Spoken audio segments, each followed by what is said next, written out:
Hello everyone. तो ड्रामे का स्टार्ट होता है हमारे हीरो के साथ जिसका नाम जैन जून है, जो कि एक्चुअली एक एंशिएंट टाइम्स का प्रिंस है, लेकिन आजकल वो एक मॉडर्न वर्ल्ड में एक कैप्सूल में कैद है, एक बहुत बड़ी बिल्डिंग के अंदर। एक्चुअली पुराने जमाने में फाइटिंग करते हुए एक दफा उसके साथ हादसा हुआ था, वो पानी में गिर गया था और उसके बाद से उसे कोई होश नहीं। वो मॉडर्न वर्ल्ड में कैसे पहुंचा ये तो हमें आगे जाकर पता चलेगा। और फिर इसके साथ ही हमें हमारी फीमेल लीड को दिखाते हैं जिसका नाम केजी है। वो रात को एक बुरा सा सपना देख रही होती है और गुस्से में आकर वो पंच लगा देती है अपनी बेस्टी को जिसका नाम फेफे था। केजी और फेफे दोनों बेस्ट फ्रेंड्स तो हैं, लेकिन इनकी आदतें एक दूसरे से बहुत डिफरेंट हैं। फेफे हमेशा बॉयज में इंटरेस्ट लेती रहती है और उसके बहुत सारे बॉयफ्रेंड्स भी रह चुके हैं। हर आए दिन उसका ब्रेकअप भी हो जाता है, जबकि केजी गर्लिश तो बहुत कम ही लगती है क्योंकि उसकी स्ट्रेंथ बहुत ज्यादा है और जब वो किसी की ठुकाई लगाने पर आती है तो बड़ों बड़ों को पीछे छोड़ देती है। और इसी वजह से उसे चिढ़ाने के लिए अक्सर उसके फ्रेंड्स उसे ब्रो भी कहते हैं। और फिर उसके बाद हमें दिखाते हैं मैंग जिरान को, जो कि एक्चुअली एक एंकर है और वो वहीं पर ही जॉब करता है जहां पर केजी जॉब करती है। केजी की उससे मुलाकात होती है एलिवेटर में और यहाँ पर उसका जॉब का पहला दिन था। मैंग जिरान को बिल्कुल यही लग रहा था कि रिपोर्टर बन के मेरी कोई फैन गर्ल है जो मेरे साथ एलिवेटर में घुस आई है। अब वो बार बार उसे यही कहे जा रहा था या सेल्फी ले लो या ऑटोग्राफ। तो यहाँ पर केजी को भी गुस्सा आ जाता है और उसका यही लड़कों वाला स्टाइल और गुस्सा देखकर यूरान भी उससे बहुत डर जाता है। एक्चुअली इस चैनल में हर जगह यूरान का काफी ऑर्डर चल जाता था क्योंकि इनफैक्ट ये उसकी सिस्टर का चैनल था और उसको प्रेसिडेंट मैंग बोलते हैं। आज जब इन लोगों का वर्क डे खत्म हो जाता है तो उसके बाद हमें दिखाते हैं कि एक्चुअली उनके इसी ऑफिस में आज एक पार्टी भी है और वो थी एंशिएंट टाइम की कॉस्ट्यूम्स पार्टी। लेकिन यूरान की किसी बात पर दोबारा से केजी से लड़ाई हो जाती है और वो उसे रूफ टॉप पर ही कैद करके नीचे दरवाजा लॉक करके चला जाता है। इतने में रूफ टॉप पर लेजर शो स्टार्ट हो जाता है जो कि उनके आए हुए गेस्ट्स की एंटरटेनमेंट के लिए था। लेकिन उसके साथ ही वहां पर एक लाइटनिंग पड़ती है जिसके बाद से वो वाटर वाला कैप्सूल उस पर बहुत असर होने लगता है और इसके साथ ही हर तरफ ब्लैक आउट हो जाता है। फोन के भी कोई सिग्नल नहीं थे कि ये बहुत कोशिश करते किसी को कॉल करके ऊपर बुलाए, लेकिन कोई नहीं आ सकता था। अब वो बार बार यही चिल्ला रही होती है कि कोई तो आए मेरी हेल्प करे, मैं ऊपर कैद हो गई हूँ। और उसकी इसी आवाज के साथ आंख खुलती है जैन जून की, जो कि कैप्सूल में बंद था। अब वो बाहर निकलता है। वो एक अजीबोगरीब सी दुनिया में पहुंचा हुआ था जो पहले उसने कभी भी नहीं देखी थी। अब लाइट तो वापस आ चुकी थी, लेकिन मैग्नेटिक फील्ड में बदलाव की वजह से कहीं पर भी सिक्योरिटी कैमरास काम नहीं कर रहे थे। यहाँ पर जैन जून एक जगह पर अपनी स्वॉर्ड देखता है तो फौरन से वो निकाल लेता है। अब वो केजी की आवाज का पीछा करता है और अपनी तलवार से उसका लॉक तोड़ देता है। वो जैसे ही ऊपर आता है तो केजी गिरने वाली थी, लेकिन वो उसे संभाल लेता है और इस तरह से हीरो हीरोइन की पहली मुलाकात होती है। जैन जून को बार बार लग रहा था कि जैसे उसने केजी को कहीं तो देखा है, लेकिन कुछ याद नहीं आ रहा था। लेकिन यहाँ पर केजी उसे कहती, मुझे पता है तुम कॉस्ट्यूम पार्टी के लिए तैयार होके फिर रहे हो, वो नीचे वाले फ्लोर पर है, मैं तुम्हें वहां ले जाती हूँ। अब जैन जून ने पहली दफा एलिवेटर देखी थी, उसके दरवाजे खुद से खुल और बंद हो रहे थे। ये देखकर वो हैरान रह जाता है और डर भी रहा था। कहीं उसे पकड़ के घसीट के अंदर लेकर आती और कहती है कि तुम कुछ ज्यादा ही अपने कैरेक्टर में आ चुके हो, क्या तुम्हें इतना भी नहीं पता कि ये एक एलिवेटर है। अब वो उसे नीचे हॉल के करीब छोड़ देती है और खुद वो यूरान के पीछे भागने लगती है और वो उसकी ठीक ठाक पिटाई भी कर देती है क्योंकि उसने उसे लॉक कर दिया था। अब यूरान को भी एक आइडिया आता है अपना बदला लेने के लिए। वो उसे एक ड्रिंक पिला देता है। अब वो मदहोश हो गई थी और वो उसको भी कॉस्ट्यूम पार्टी में अपने साथ ले जाने लगता है। कॉस्ट्यूम पार्टी में हर किसी ने एंशिएंट टाइम्स के ड्रेसेस पहने हुए थे, लेकिन जैन जून को यहाँ की लाइट्स और कुछ गर्ल्स के रिवीलिंग ड्रेसेस बहुत अजीब लग रहे होते हैं। इतने में वो वहाँ पर सैंडविच देखता है तो उसे ये नई डिश बहुत पसंद आती है। यहाँ पर वो लोग अपने ड्रामे के कुछ क्लिप्स चलाते हैं और इसके साथ ही जैन जून को अपनी पुरानी सारी यादें आने लगती हैं। एक्चुअली उसको केजी की शक्ल किसी से मिलती हुई लग रही थी और वो था उसका एक कजन जिसे वो हमेशा अपना ब्रदर बोला करता था। अब वो स्टेज पर खड़े हुए यूरान को देखता है तो उसके पास ही पहुंच जाता है और उनसे कहने लगता है कि अगर किसी ने मेरे एल्डर ब्रदर को देखा तो प्लीज उसे मुझ तक पहुंचा दे। यूरान ने तो एक्चुअली वहां पर केजी का मजाक उड़ाने के लिए उसे तैयार करके रखा हुआ था, लेकिन उसी टाइम पर उसकी सिस्टर प्रेसिडेंट मैंग आ जाती है और उसके इस प्लान पर वो उसे अमल नहीं करने देती। जबकि जैनजून जब केजी को पुराने स्टाइल की ड्रेसिंग में देखता है तो उसे एकदम से अपना एल्डर ब्रदर याद आने लगता है, जिसकी शक्ल इससे बहुत ज्यादा मिलती थी। अब केजी तो ड्रंक थी, वो ड्रंक होकर रूफ टॉप पर आ जाती है और यहाँ पर जैनजून भी उसका पीछा करने लगता है और वो उसको एकदम एल्डर ब्रदर बोल रहा था कि मैंने तुम्हें ढूंढ लिया है। लेकिन केजी उसे एक बहुत ही घातक टाइप की चोट देती है और वहां से जाने लगती है, लेकिन वो रूफ टॉप से नीचे गिर जाती है। उसी समय जैनजून उड़ता हुआ आता है और जाकर बीच हवा में उसे संभाल लेता है और वापस ऊपर आ जाता है। ये वो टाइम था जब पहली दफा उसने नोटिस किया था कि उसके पास कुछ सुपर पावर्स भी आ चुकी हैं। और केजी को ये सीन बिल्कुल पुराने ड्रामों जैसा लग रहा था। उसे लगा था कि वो उड़ रही है अपने हीरो के साथ और वो ड्रंक होकर उसे किस भी कर लेती है। अब नेक्स्ट मॉर्निंग में सीन शिफ्ट होता है जब जैनजून केजी के बेडरूम में ही होता है। केजी की जैसे ही आंख खुलती है तो वो तो हैरान रह जाती है और वो उससे कहती है कि तुम यहाँ से जाओ, कल रात हमारे बीच जो कुछ भी हुआ किसी को मत बताना। लेकिन ये सुनते ही जैनजून कहता है कि मैं अपने एल्डर ब्रदर के साथ कुछ ऐसा वैसा कैसे कर सकता हूँ। केजी परेशान थी कि मेरे रूम में एक लड़के को कहीं फेफे ना देख ले, और इतने में फेफे भी पहुंच जाती है। और फिर उधर हम एक मिस्टीरियस से कैरेक्टर को दिखाते हैं जिसके अंदर प्रेसिडेंट मैंग काम करती थी और असली चीफ वही था। वो ये कह रहा होता है कि मेरे रूम से कल एंटीक तलवार चोरी हो गई है, इसको पुलिस को रिपोर्ट मत करना, खुद से ही इन्वेस्टिगेट करने की कोशिश करो। उधर जैनजून सारों को बता रहा होता है कि एक्चुअली मैं कहाँ से आया हूँ और किस डायनेस्टी से ताल्लुक रखता हूँ। वो गर्ल्स सुनकर उसका मजाक उड़ाने लगती हैं कि क्या तुमने हमें पागल समझ रखा है, तो तुम 1800 साल पहले की बातें कर रहे हो, ये मॉडर्न वर्ल्ड है।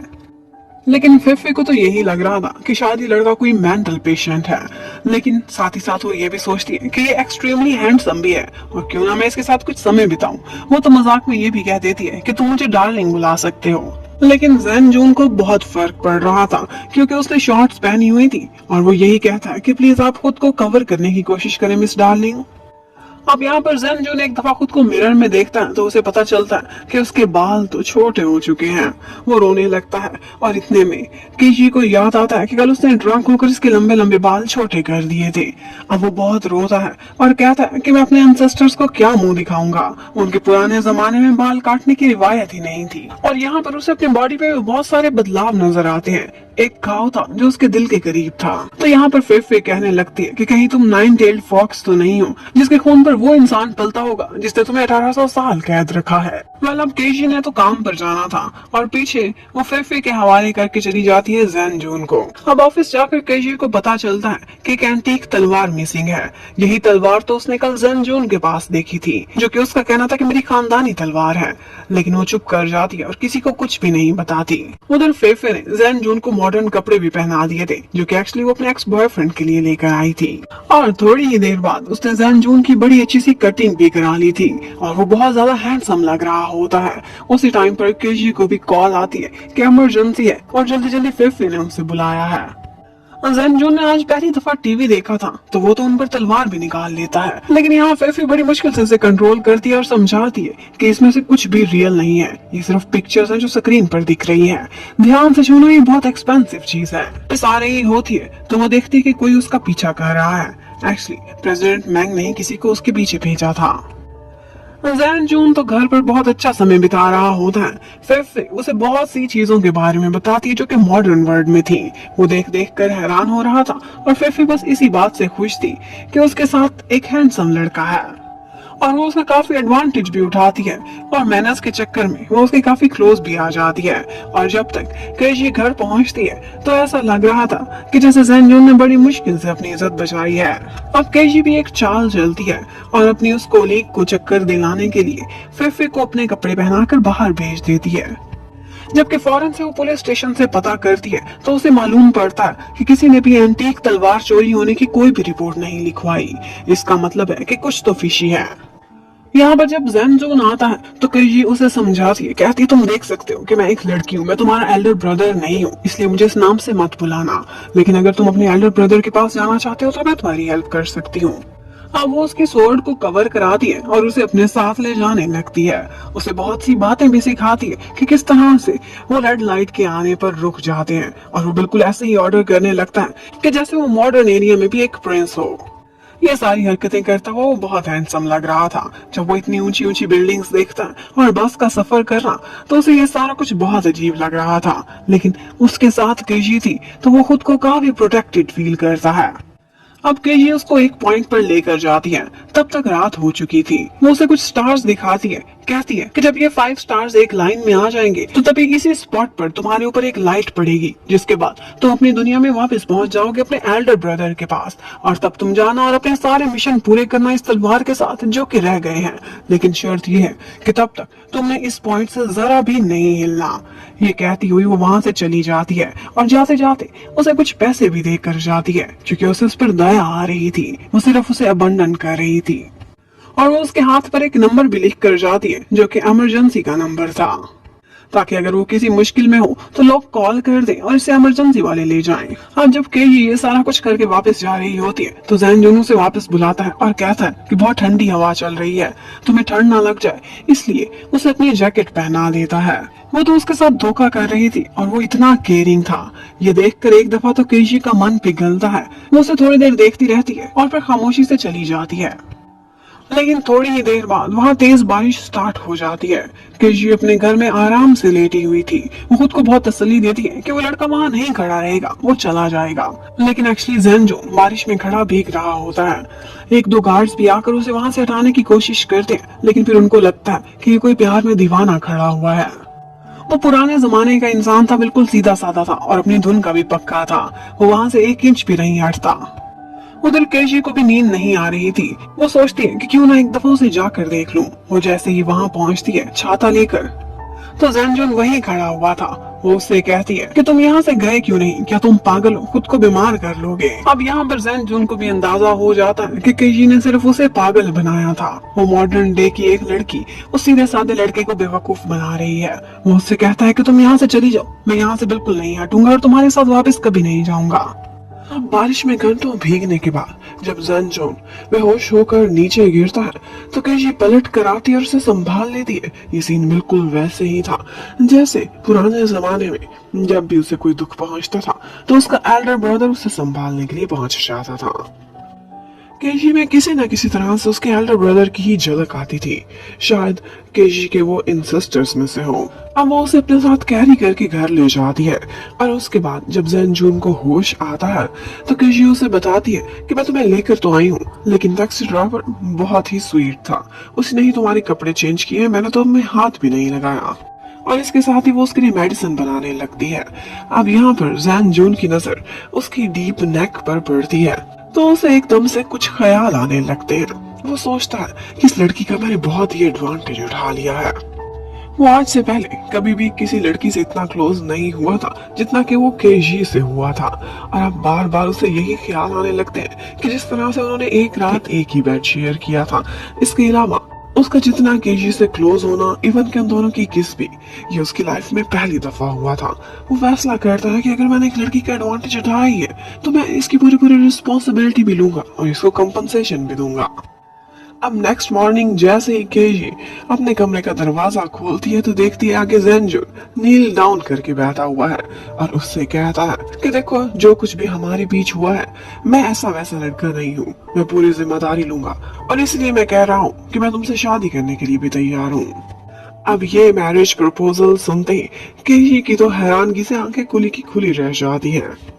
अब वो जैनजुन को समझाने लगती है कि मैं जिसके लिए फीलिंग्स नहीं रखती मैं उससे शादी कैसे कर सकती हूँ, और वैसे भी जो कुछ हमारे बीच हुआ वो सिर्फ एक एक्सीडेंट था, इसलिए ये सब भूल जाओ। उधर हमें दिखाते हैं कि अब जैनजुन वाला कैप्सूल बिल्कुल खाली पड़ा हुआ था, जिसकी वजह से चेयरमैन बहुत परेशान होता है और वो प्रेसिडेंट से यही कहलवा देता है कि सबको बता दो कि वो एंटीक स्वॉर्ड वापस मिल गई है, लेकिन खामोशी से हम सारों की हरकतों पर नजर रखेंगे।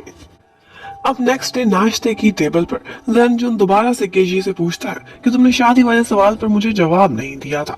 अब केजी को समझ नहीं आ रही थी कि इस भोले भाले से लड़के को मैं कैसे समझाऊं। वो उससे कहती है कि देखो किस होना या हक करना हमारे जमाने में एक छोटी सी बात है। लेकिन जैन जून के लिए ये बहुत बड़ी बात थी। वो जिस टाइम से आया था उसने भी फैसला किया हुआ था, सोच लेता है कि शादी तो मैं इसी से ही करके रहूंगा। अब यहाँ पर जैन जून उससे कहता है कि बेशक ये घर मेरे रहने के काबिल नहीं है, लेकिन फिर भी मैं गुजारा कर लूंगा, लेकिन सिर्फ इस शर्त पर कि मुझे 2 सर्वेंट्स रख के दे दो, अगर 2 नहीं तो 1 तो जरूर रख के दो। अब यहाँ पर फिफी भी आ चुकी थी और वो फौरन से कहने लगती है कि मैं हर हाल में तुम्हारी मेड बनने के लिए तैयार हूँ, लेकिन ऐसी मेड जैन जून को किसी सूरत नहीं चाहिए थी जो कि बहुत फ्लर्ट करती थी। और वो एक बहाने से मिस डार्लिंग को मना कर देता है। जैन जून को यहाँ पर लगता था कि जिस कमरे में उसकी आंख खुली है, जहाँ पर वो कैप्सूल था और एंटीक तलवार भी, जरूर उसका लेना देना उसके एल्डर ब्रदर से है। उसे शक था कि शायद एल्डर ब्रदर भी इस जमाने में आ चुका है और वो वही चेयरमैन होगा जिसके कमरे में मैं उठा था। वो तो खुद वहां पर जाकर ये सारा कुछ देखना चाहता था, लेकिन केजी बताती है कि चेयरमैन को आज तक किसी ने नहीं देखा और ना ही इंटरनेट पर उसके बारे में कोई भी इंफॉर्मेशन है। वो उससे बोलती है कि मैं वही काम करती हूँ, मैं खुद से पता कराऊंगी, पहले कोशिश करूंगी, ये ना हो कि वो तुम्हारा दुश्मन निकले फ्रेंड होने की बजाय।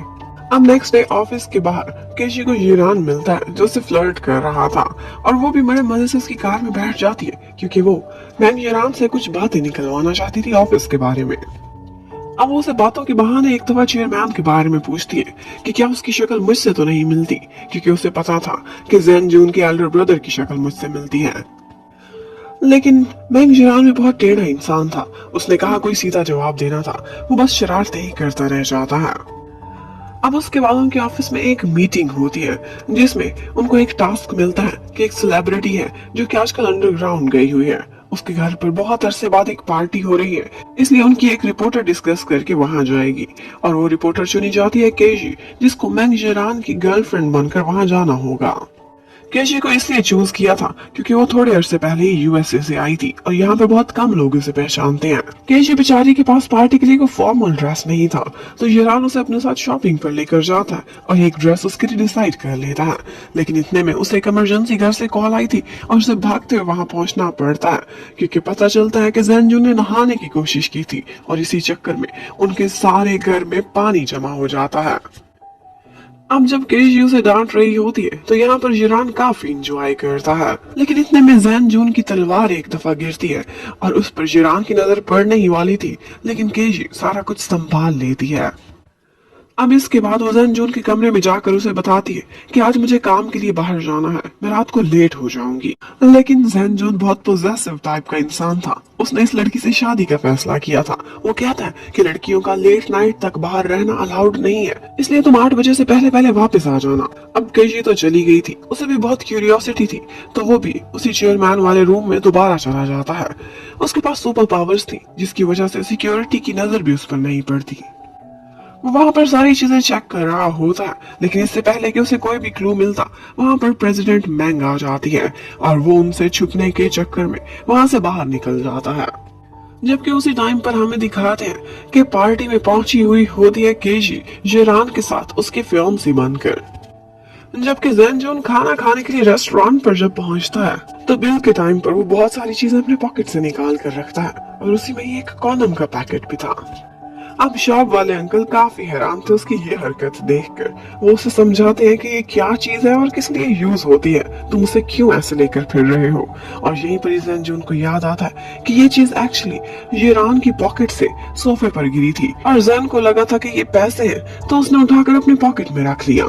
अब उसे समझ आती है कि येरान तो बहुत थर्की टाइप का प्ले बॉय इंसान है और मेरे होने वाली पत्नी उसके साथ कैसे सेफ हो सकती है, तो वो उसे बचाने के लिए फौरन से वहां से निकल पड़ता है। अब वो अपने सुपर स्पीड में उसी पार्टी वाले वेन्यू की तरफ भाग रहा होता है, जबकि हमें दिखाते हैं उधर केजी के साथ एक मिसहैप हो जाता है, वो पानी में गिर के भीग गई थी। इतने में वो सुपरस्टार चिंग उसे अपने साथ अपने ही कमरे में ले जाती है और उसके लिए एक ड्रेस डिसाइड कर लेती है। इतने में जैन भी बाहर पहुंच चुका था और वो जिस तरह से बिल्डिंग पर चढ़ता है सिक्योरिटी को कुछ पता नहीं चलता और उसकी लैंडिंग सीधी उसी कमरे में होती है जहां पर उस टाइम पे केजी का ड्रेस हैंग कर रहा था। ये देखकर तो वो और भी परेशान हो जाता है कि यकीनन केजी सुरक्षित नहीं है, वरना उसका ड्रेस यहाँ क्या कर रहा होता। अब वो ऐसे ही वहां पर घूम रहा होता है कि अचानक से केजी उसे मिल जाती है। उसने बहुत रिवीलिंग ड्रेस पहना हुआ था। जैन जून उसकी सुरक्षा करने के लिए वहां रेडी खड़ा होता है। और फिर वो उसे एक और नाम दिखा के कहता है कि मैं इसीलिए तो तुम्हें बचाने के लिए आया हूँ यूरान से। अब वो भोला भाला सा बहुत स्वीट लग रहा था और यहाँ पर केजी को उसकी ये इनोसेंस कहीं ना कहीं बहुत अच्छी लग जाती है। बेशक वो जाहिर नहीं करती और मुंह से नहीं कहती, लेकिन वो बहुत स्वीट था। उधर हमें अंदर दिखाते हैं कि सेलिब्रिटी चिंग अचानक से मिसिंग हो गई है और उसी टाइम पर पुलिस भी पहुंच जाती है, जो कि केजी को अपने साथ ले जाती है क्योंकि केजी उसके बेडरूम तक गई थी।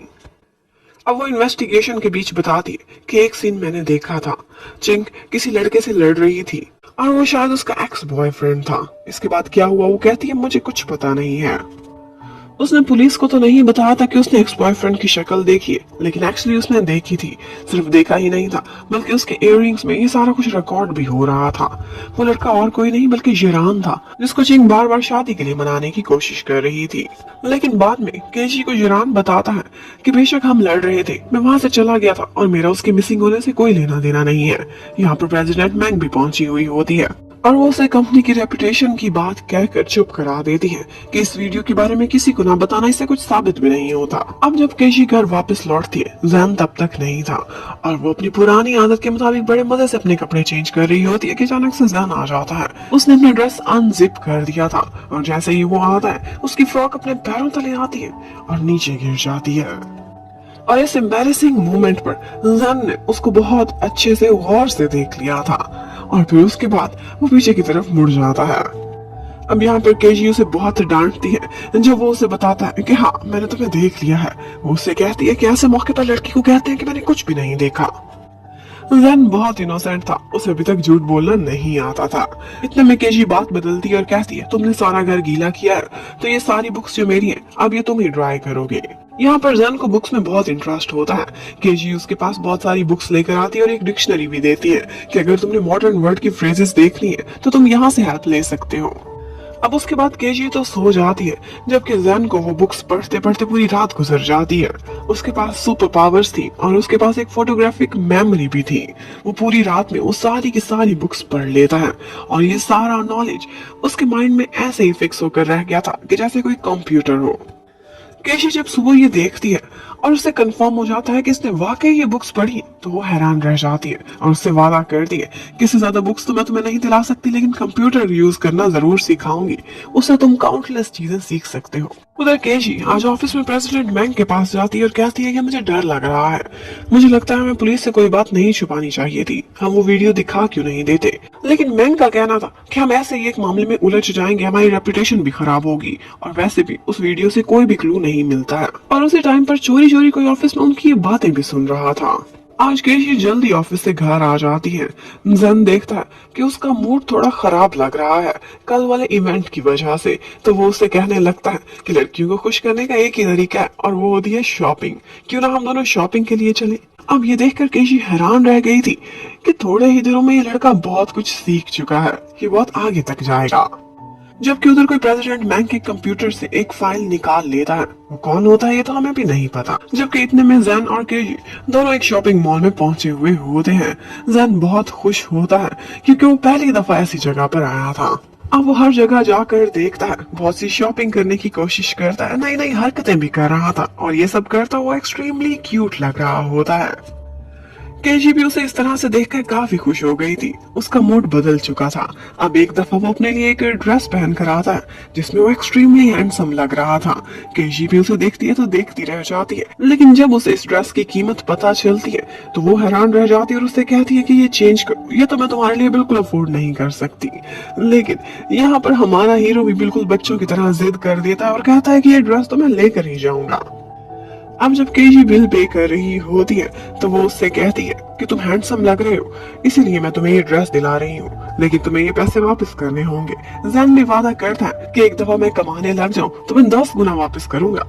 अब उसे बॉयज सूट की शॉप पर छोड़कर वो खुद अपने लिए कुछ अंडरगारमेंट्स लेने के लिए चली जाती है। यहाँ पर सेल्स लेडी उसे साइज से लेकर कुछ डिस्कशन कर रही होती है कि इतने में ऊपर से जैन आ जाता है और आंटी कहने लगती है कि तुम मेरी बात नहीं मानोगी, तुम्हारा बॉयफ्रेंड ही बताएगा कि तुम्हारा असल साइज क्या है।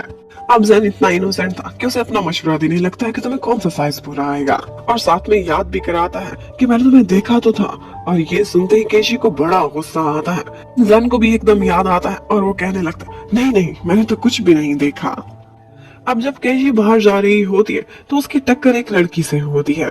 वहाँ पर वो एक वीडियो देखती है तो ये वही वीडियो थी जो कि उसके सीक्रेट कैमरे से बनाई गई थी। ये वीडियो वायरल कैसे हुई ये तो हमें आगे आकर पता चलेगा। ये सीक्रेट कैमरा से बनाई हुई वीडियो जो कि जिरान और चिंग की थी वो वायरल हो गई है, जिसमें वो अपने एक्स बॉयफ्रेंड को यही कहे जा रही थी कि वो मम्मी बनने वाली है, इसलिए हम दोनों शादी कर लेते हैं। उधर प्रेसिडेंट मैंग को भी इंफॉर्मेशन मिलती है कि एक्चुअली ये सारा ब्रीच एक सिक्योरिटी गार्ड ने किया है और अब वो भाग चुका है। अब केई जैसे ही घर पहुंचती है तो वो यही वीडियो देख रही थी कि जैन जून इस लड़की को देखते ही पहचान जाता है। कहता है कि उस रात जब मैं उस घर पर पहुंचा था तुम्हारे पीछे, तो इस लड़की को मैंने इसके मैनेजर के साथ देखा था जो कि इसके कमरे में जा रहा था। अब केई को शक होने लगता है कि शायद इसका मैनेजर ही इस सब में मिला हुआ होगा। अब वही वीडियो मेन स्ट्रीम और सोशल मीडिया पर वायरल हो चुकी थी और हर कोई जिरान के साथ साथ केई को भी बुरा भला कह रहा था, क्योंकि सबका कहना था कि केई ने ये वीडियो बनाई है और उसी ने ही ये किसी को बेच के वायरल करा दी है। प्रेसिडेंट मैंग को पता था कि ये वीडियो केई ने लीक नहीं की, तो वो केजी को कहती है कि थोड़े दिनों तुम मीडिया से दूर रहो और कुछ दिन आराम करो, छुट्टी पर रहो। उधर पुलिस ऑफिसर को दिखाते हैं उसे चिंग के रूम से कुछ सस्पिशियस फिंगरप्रिंट्स भी मिले थे जो कि किसी से भी मैच नहीं होते थे और यहाँ पर उसे शक होने लगता कि उसने केई के साथ उस दिन एक लड़के को देखा था जो वहाँ से जा रहा था। उन्हें केजी पर ही शक होने लगता है। अब वो खामोशी से केई का पीछा कर रहे होते हैं कि यहाँ पर एक लड़की केजी को घेर लेती है। उसके साथ बहुत सारे गुंडे भी थे जो कि एक्चुअली मार्शल आर्ट एक्सपर्ट्स थे। वो लड़की ईरान की फैन थी और वो उस पर गुस्सा करने लगती है कि तुम हमारे आइडल को बदनाम कर रही हो, तुमने ही उसकी वीडियो लीक कराई है। अब वो लोग जैसे ही केई पर हमला करते हैं वहां पर जैन जून पहुंच जाता है जो कि उसे प्रोटेक्ट करता है। उन सारों को इतना मारता है कि बाकी सबके साथ साथ ऑफिसर भी उसके स्किल्स देखकर हैरान रह गया था। केजी को पैर पर चोट लगी थी तो यहाँ पर जैन जून उसे उठा लेता है और कैरी करके ले जाने लगता है। वो उसे रोकती है तो बोलता है कि देखो हम दोनों का सर नेम जैन है, इसलिए हम एक फैमिली से बिलोंग करते हैं, कहीं ना कहीं तुम्हें प्रोटेक्ट करना मेरा फर्ज है। अब ऑफिसर पीछे से आता है और उसे स्टिक को उठा लेता है ताकि वो जैन जून के फिंगरप्रिंट्स कमरे के फिंगरप्रिंट्स से मैच कर सके। घर पहुंचकर जैन जून केजी से कहता है कि तुम सबके सामने बहुत स्ट्रॉन्ग और बहुत स्ट्रिक्ट बनने की कोशिश करती हो, लेकिन एक्चुअली तुम एक जेंटल लड़की हो और दिल से बहुत काइंड हो। जब तक मैं तुम्हारे साथ हूँ मैं तुम्हारी सुरक्षा करूंगा, इसलिए तुम्हें मेरे सामने स्टिफ और स्ट्रॉन्ग बनने की एक्टिंग करने की कोई जरूरत नहीं, तुम जेंटल रह सकती हो। यहाँ पर शायद उसे किसी करने वाला था कि ऊपर से फेफे आ जाती है और उन दोनों का ये सीन बर्बाद कर देती है। उधर जिरान बहुत ज्यादा परेशान था और ड्रंक था। उसकी दीदी उसके पास आती है और उससे कहती है कि देखो तुम मीडिया के सामने जाओ और अपनी एक स्टेटमेंट दो जिसमें तुम चिंग को बुरा नहीं कहोगे और सिर्फ इसी तरह से उसकी तारीफ करके उसे अपना प्यार जता के ही तुम मीडिया में अपना इमेज संवार सकते हो। उधर जैन जून आज दोनों गर्ल्स के साथ बैठकर हॉट पॉट खा रहा था, लेकिन उसे ये खाना कभी नहीं खाना आता था। वो उसे सिखाती है और वो काफी एंजॉय करता है डिनर करते समय। यहाँ पर केई को यादें आने लगती है कि वो अपनी मम्मी डैडी के साथ इसी तरह हॉट पॉट एंजॉय किया करती थी। इतने में वो लोग देखते हैं तो जिरान एक शो पर पहुंचा हुआ होता है जहाँ पर वो बार बार चिंग की तारीफें कर रहा था और यही कह रहा था कि अगर वो एक दफा लौट के आ जाए तो मैं अपना प्यार लिए उसका वेट कर रहा हूँ। एक्चुअली ईरान ये सारा कुछ बिल्कुल नहीं करना चाहता था, लेकिन उसकी दीदी ने कहा था कि अपनी कंपनी की रेपुटेशन संभालने के लिए ये सारा कुछ करना बहुत जरूरी है। जबकि उधर फेफे को तो शक यही हो रहा था कि शायद चिंग जानबूझकर ही वहां से मिसिंग हो गई है और अब उसी ने कहीं ना कहीं से वीडियो लीक कराई है ताकि वो ईरान की रेपुटेशन को खराब कर सके। वो उसे रिजेक्ट करके चला गया था तो शायद वही उसका बदला ले रही है। लेकिन यहाँ जैन का कहना था कि मैंने उसके मैनेजर लिंग को भी तो वहां पर जाते हुए देखा था, हम क्यों ना ये सब कुछ पुलिस को बता दे। लेकिन केजी का कहना था कि तुम पुलिस के मामले से दूर ही रहो, ना तो तुम्हारे पास कोई आईडी कार्ड है, तुम अपनी बात कैसे प्रूफ करोगे, उल्टा मुश्किल में फंस जाओगे।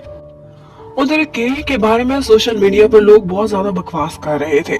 उन्होंने उसका सारा बायोडाटा भी निकलवा कर सोशल मीडिया पर अपलोड कर दिया था। एक्चुअली उसके मम्मी डैडी की एक एक्सीडेंट में डेथ हुई थी और वो सारे यही कहते थे कि केई ने जानबूझकर उनको मारा है क्योंकि वो उनकी इंश्योरेंस के पैसे हासिल करना चाहती थी। फेफे भी लोगों को गॉसिप्स करते हुए सुन रही होती है और उनसे लड़ती भी है क्योंकि वो अपनी फ्रेंड को अच्छे से जानती थी। उधर केई भी ये सारी न्यूज देखकर बहुत दुखी हो जाती है। जैन उसके पास आता है तो वो उसको बताती है कि मैं अपने मम्मी डैडी को बहुत मिस करती हूँ और मैं आज तक खुद को माफ नहीं कर सकी कि मैं ड्राइव कर रही थी जब मेरे मम्मी डैडी की डेथ हुई है। यहाँ पर जैन जोन उसका मूड चीयर अप करता है और अपनी स्वॉर्ड को हाथ में पकड़कर शपथ लेता है कि मैं और तुम एक ही जैन फैमिली से हैं, तो मैं तुमसे वादा करता हूँ कि मैं हमेशा तुम्हारी सुरक्षा करूंगा। जैन जोन इतना प्योर था अपने इमोशंस को लेकर कि कहीं ना कहीं वो केजी के दिल में दिन ब दिन जगह बनाता जा रहा था और आज फिर से वो केई का मूड बहुत अच्छा कर देता है। अब नेक्स्ट डे जैन जोन केई को अपने साथ लेकर जाता है उसकी मम्मी डैडी की ग्रेव पर। वो बस ये चाहता था कि किसी तरह से केई का मूड अच्छा कर दे। यहाँ पर उनकी ग्रेव पर एक जगह का नाम लिखा हुआ था तो जैन जून कहता है कि ये तो बिल्कुल वही है जो कि मेरी डायनास्टी में होती थी। इसका मतलब है कि कहीं ना कहीं हमारे फॉर फादर्स आपस में लिंक करते हैं और हमारा सरनेम भी सेम है। यहाँ पर वो फिर से अपनी तलवार को पकड़कर शपथ लेता है उसकी मम्मी डैडी के सामने कि मैं आपकी बेटी का हमेशा ख्याल रखूंगा। और जैन को यही लगता था कि मैं कहीं ना कहीं तुम्हारे एंसेस्टर्स में से हूँ, इसलिए जो भी ऑर्डर मैं करूँ तुम्हें फॉलो करना होगा और अपने कबीले का प्रिंस होने की वजह से मैं तुम्हारी सुरक्षा करूंगा। उधर पुलिस को पता चलता है कि वो जैन जून के ही फिंगरप्रिंट थे जो कि चिंग के कमरे से मिले हैं। अब वो फैसला करते हैं कि हमें जैन को भी इन्वेस्टिगेट करना होगा। उधर केई आज सारी बात सुनाती है कि किस तरह से वो उस दिन अपने मम्मी डैडी के साथ जा रही थी। गलती तो सामने से आने वाले ट्रक ड्राइवर की थी, लेकिन फिर भी वो आज तक खुद को ही दोष देती है उस एक्सीडेंट के लिए। यहाँ पर वो ये सब कुछ याद करते हुए बहुत दुखी हो जाती है और जैन को हक कर लेती है। वो भी उसे तसल्ली देता है और फिर उससे कहता है कि पता है मैं अब तक जितनी भी लेडीज से मिला हूँ तुम उनमें से सबसे आउटस्टैंडिंग गर्ल हो। तुम काइंड हार्टेड भी हो और बहुत स्ट्रॉन्ग भी, तुम हर चीज का मुकाबला कर सकती हो। कई कहती है ऑफ कोर्स वो तो मैं होंगी ही सही, क्योंकि मेरे डैड ने बताया था कि हमारे फोर फादर्स में से 2 एम्प्रेस भी रह चुकी हैं और मैं शायद उन्हीं की तरह की हूँ। अब ये सुनते ही जैन उसे हक कर लेता है और कहता है कि फिर तो यकीनन तुम मेरे एल्डर ब्रदर की फैमिली में से हो, उन्हीं की ही डिसेंडेंट हो, क्योंकि उसकी फैमिली में भी 2 एम्प्रेस थी, तभी तो तुम्हारी शक्ल भी इतनी मिलती है मेरे एल्डर ब्रदर से। अब वो घर जाकर ये सारा कुछ इंटरनेट पर भी कंफर्म करते हैं और सब कुछ वैसा ही निकला था जैसा जैन ने कहा था। उसका हाथ पकड़कर कहता है कि देखो तुम्हारी भी कोई फैमिली नहीं और मेरी भी नहीं है, मैं यहाँ पर फंस चुका हूँ, तो क्यों ना हम दोनों एक दूसरे का हमेशा साथ दें और जैन फैमिली को एक्सपैंड करें और फिर से ग्लोरियस बनाए। अब फैमिली एक्सपैंड करने की बात सुनकर केई के माइंड में बहुत कुछ आने लगता है और वो एकदम हॉट फील करती है और कहती है कि मैं कहीं बाहर जा रही हूँ ठंडी हवा लेने के लिए। अब बाहर भी हर जगह उसे लव बर्ड्स दिखाई दे रहे थे और उसे बार बार जैन का ही याद आ रहा था। जैन भी उसका पीछा करने घर से बाहर निकला हुआ था। वो जैसे ही वापस आता है तो देखता है ऑफिसर्स उसे घेर लेते हैं और उससे कहते हैं कि हमें तुम्हारे फिंगरप्रिंट्स चिंग के रूम से मिले हैं, शायद उसके मिसिंग होने में कहीं ना कहीं तुम्हारे पास भी कोई क्लूज हैं। और वो उसे पुलिस स्टेशन लेकर जाना चाहते थे, लेकिन जैन को पता था कि उसका कोई आईडी कार्ड नहीं है। वो एकदम डर जाता है और पुलिस वालों पर हमला कर देता है, लेकिन ऑफिसर के पास शॉक गन थी जिसके थ्रू वो उसे 1 मिनट में बेहोश कर देता है। अब केई ने भी ये सब देख लिया था। वो फौरन से घर जाती है और प्लानिंग करने लगती है कि वो कैसे पुलिस से जैन को छुड़ाएगी। इतने में वो उसके कमरे में जाती है उसके स्वॉर्ड छुपाने के लिए, तो वहां पर उसे एक लाइटर मिलता है। ये एक्चुअली ईरान का लाइटर था जिसमें उसने रिकॉर्डर लगाया हुआ था। अब वहां पर जैन पुलिस वालों को यही बता रहा होता है कि मैं 1000 ईयर्स से भी पहले पैदा हुआ था, मैं एक प्रिंस हूँ और अपने कबीले का सरदार भी। अब पुलिस वालों को तो सर ही चकरा जाता है क्योंकि लाई डिटेक्टर पर वो ये सारा कुछ सच बोल रहा था। वो लोग एक साइकेट्रिस्ट को बुलाते हैं और उसके बाद उनको ये इन्फॉर्मेशन मिलती है कि एक्चुअली चिंग मिल चुकी है और वो हॉस्पिटल में है।